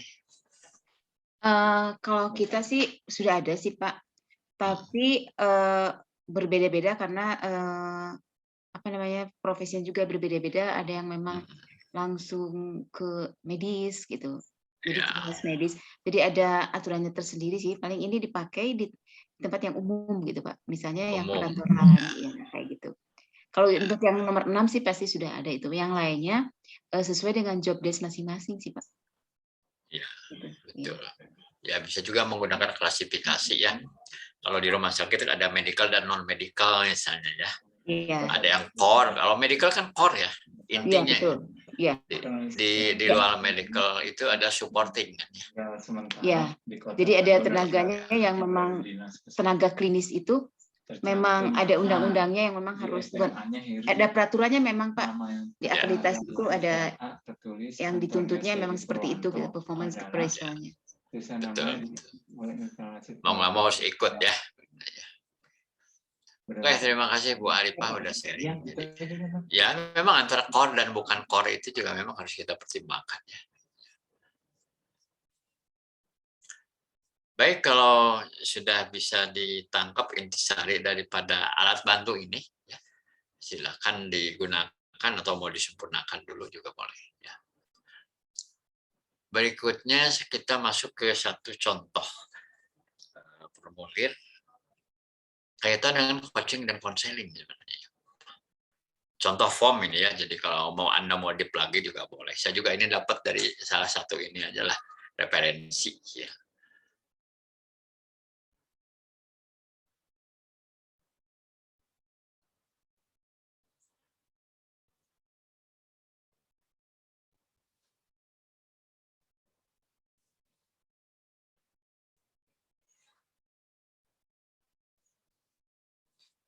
Nah, jadi formulir ini sebenarnya bisa melengkapi formulir yang tadi, terutama dalam bagian tinjauan sebenarnya.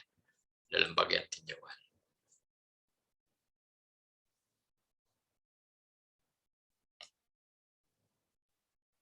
Nah, ini adalah form. Form coaching dan counseling. Ya, ini agak kurang jelas sih nama company-nya. Tapi logonya seperti ini. Di sini dia kasih dulu definisi apa yang dimaksud dengan coaching dan counseling. Coaching menurut perusahaan ini adalah memahami proses pekerjaan, mencapai goal bawahan dan kendala yang muncul dalam proses kerja dalam mencapai tujuan tersebut. Kemudian counseling adalah memahami kendala komunikasi, leadership, attitude, termasuk aspek emosional, bawahan dengan atasan atau lintas departemen lain, dan menasehati ya, dua arah, top bottom dan bottom up untuk mencapai solusi bersama. Itu definisi yang dia pakai. Nah, di sini standar aja, identitas kepegawaiannya, nama, nik, jabatan, dan departemennya. Nah, kemudian di sini ada ditulis tentang coaching dan atau konselingnya untuk keperluan apa. Ya. Ternyata di sini kaitannya dengan PKWT, ini ya, karyawan kontrak. Ya. Evaluasi kontrak pertama, kemudian evaluasi kontrak kedua, dan lainnya. Yang lainnya bisa saja kan dalam rangka manajemen kinerja, misalnya disebutkan di sini. Ya. Atau tinjauan, ya. Tinjauan kinerja triwulan misalnya bisa saja dimasukin di sini. Ya. Kalau nyambung dengan formulir tadi bisa saja disebut misalnya tinjauan kinerja triwulan 1, triwulan 2, triwulan 3. Ya.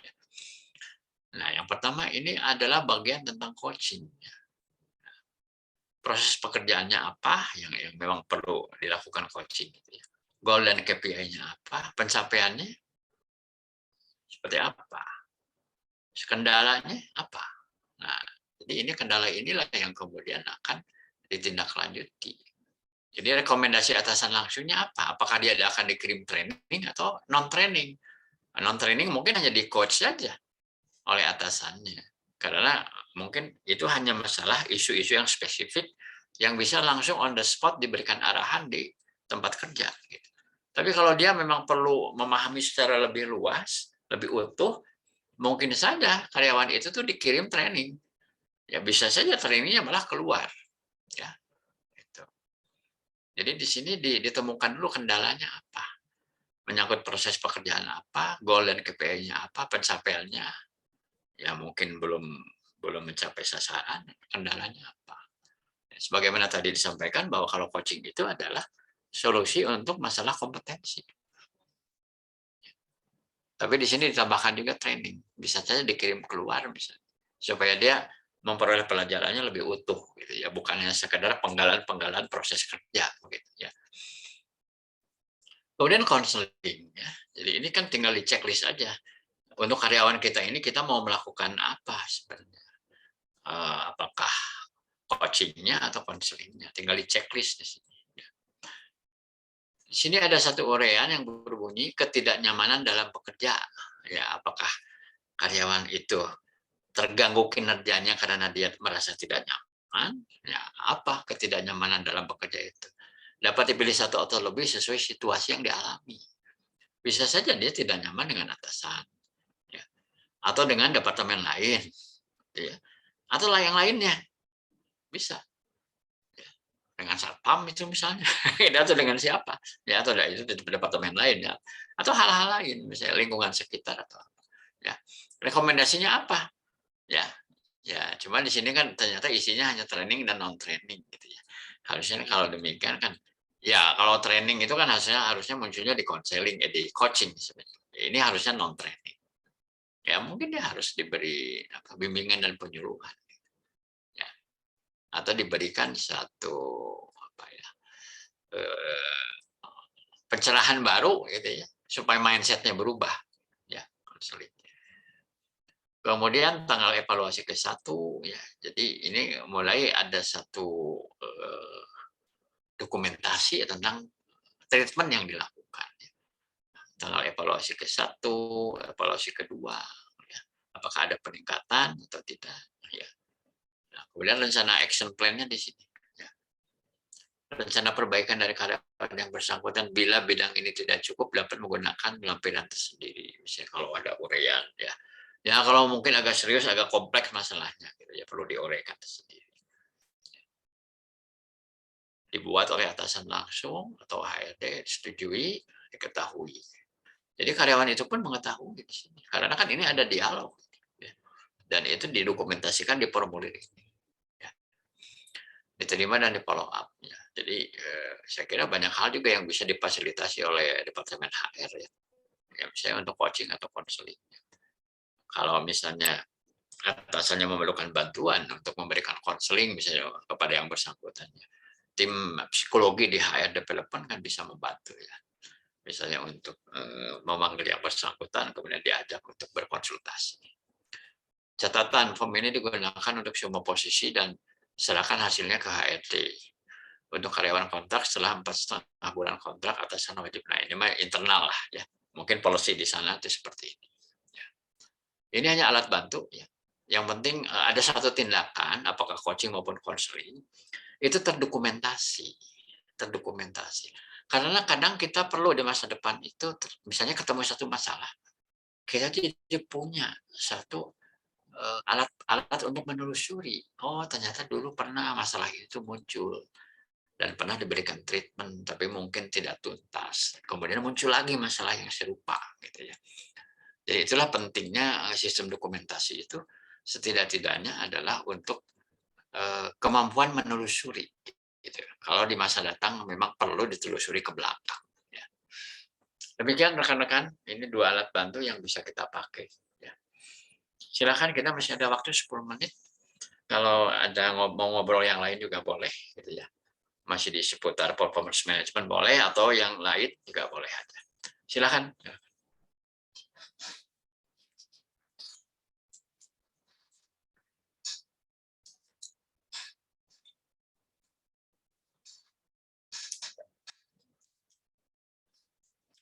Ada kemana nih?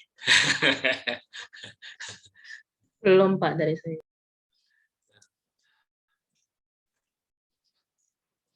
Kalau materi sih saya udah deliver semua.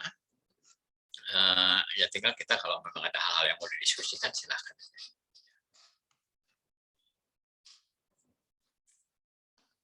Kalau saya mengalami ya dari perusahaan yang tadi saya cerita evolusi perusahaan dalam hal aspek kinerja itu, saya mengalami dari sebuah perusahaan yang memang nggak ada penilaian sama sekali. Dan kadang itu bisa saja nggak ada hubungan dengan ukuran perusahaan. Bukan cuma perusahaan kecil, perusahaan gede yang belum punya penilaian pun ada, gitu ya. Perusahaan gede belum punya sistem penilaian. Gitu. Nah, saya ingat waktu pertama kali saya di perusahaan tekstil itu, kami sampai harus studi banding ke perusahaan mitra. Ya, kami kan tekstil waktu itu. Kami kebetulan punya partner yang memasok benang, itu perusahaan Jepang ya. Perusahaan Jepang di Tangerang, namanya Tivico, Teijin, itu perusahaan Jepang gitu ya, Teijin. Kami beli benang dari mereka. Dan kita tahu mereka itu sistem pengelolaan tenaga kerjanya lebih bagus, ya namanya juga perusahaan Jepang lah, ya. Nah, kebetulan kan bos-bosnya juga kenal dengan bos kami, ya kami diberi kesempatan untuk studi banding. Saya ingat tahun 90-an apa 93, 94 gitu ya. Dari Bandung berangkat ke Tangerang sana. Ya, diajak keliling pabrik, kemudian diskusi. Waktu itu kami diskusi tentang penilaian kinerja. Ya, kita belajar banyak hal. Poin-poin apa saja yang mereka nilai.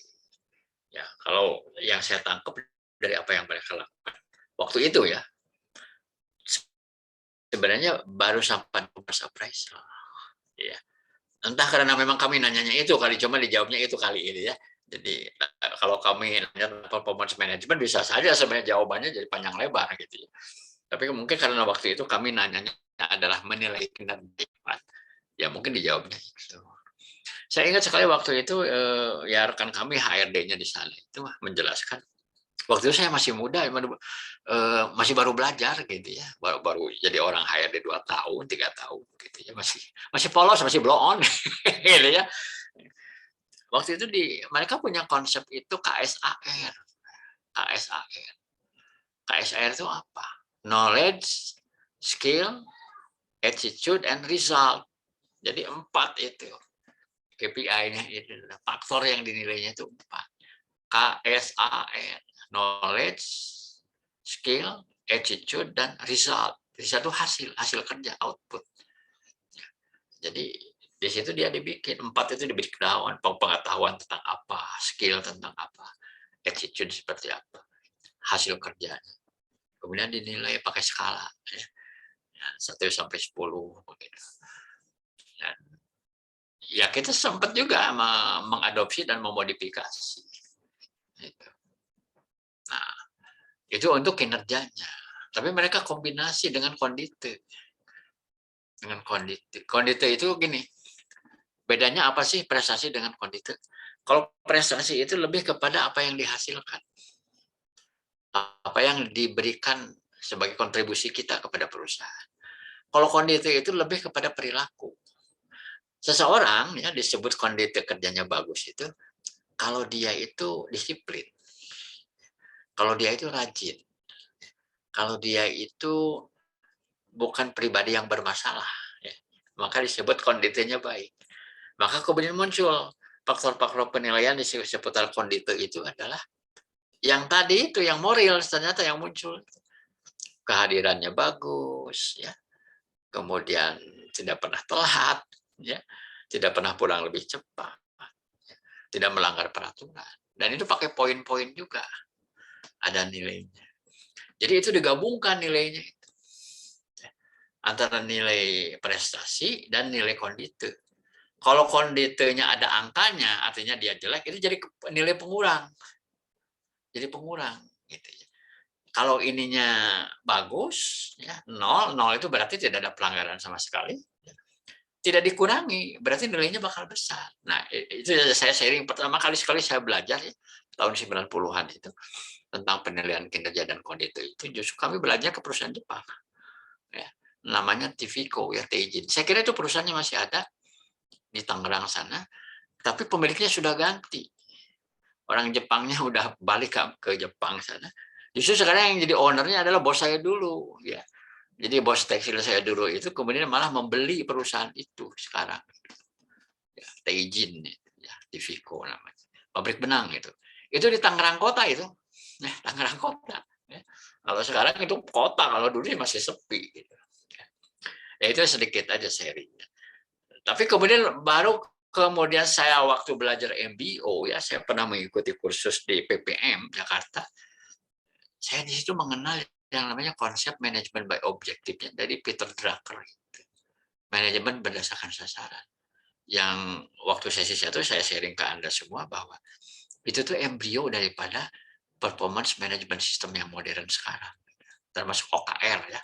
OKR yang dipakai oleh Intel, yang dipakai oleh Google gitu ya. Basisnya itu kan dari MBO-nya Peter Drucker. Dan itu adalah manajemen kinerja. Jadi yang dimaksud manajemen kinerja itu bukan cuma mengukur, tapi mengelola.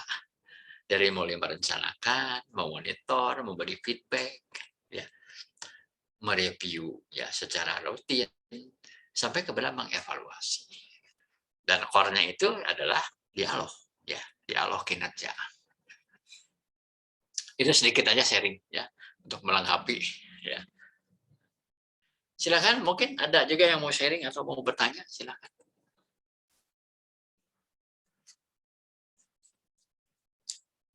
Kalau nggak ada, kita cukupkan sekian. Saya kembalikan ke Pak Hafiz. Silakan, Pak. Ya baik, kalau nggak ada lagi yang ingin bertanya, kita akhiri pertemuan hari ini. Demikian tadi pembahasan tentang pemberian umpan balik kinerja, dan besok kita ketemu lagi dengan topik penilaian kinerja. Terima kasih atas pemaparan dan diskusinya Pak Dadang. Terima kasih atas perhatiannya Bapak Ibu. Sampai ketemu besok. Assalamualaikum warahmatullahi wabarakatuh. Waalaikumsalam. Terima kasih Pak Dadang. Sama. Semuanya. Selamat istirahat. Sampai ketemu besok ya.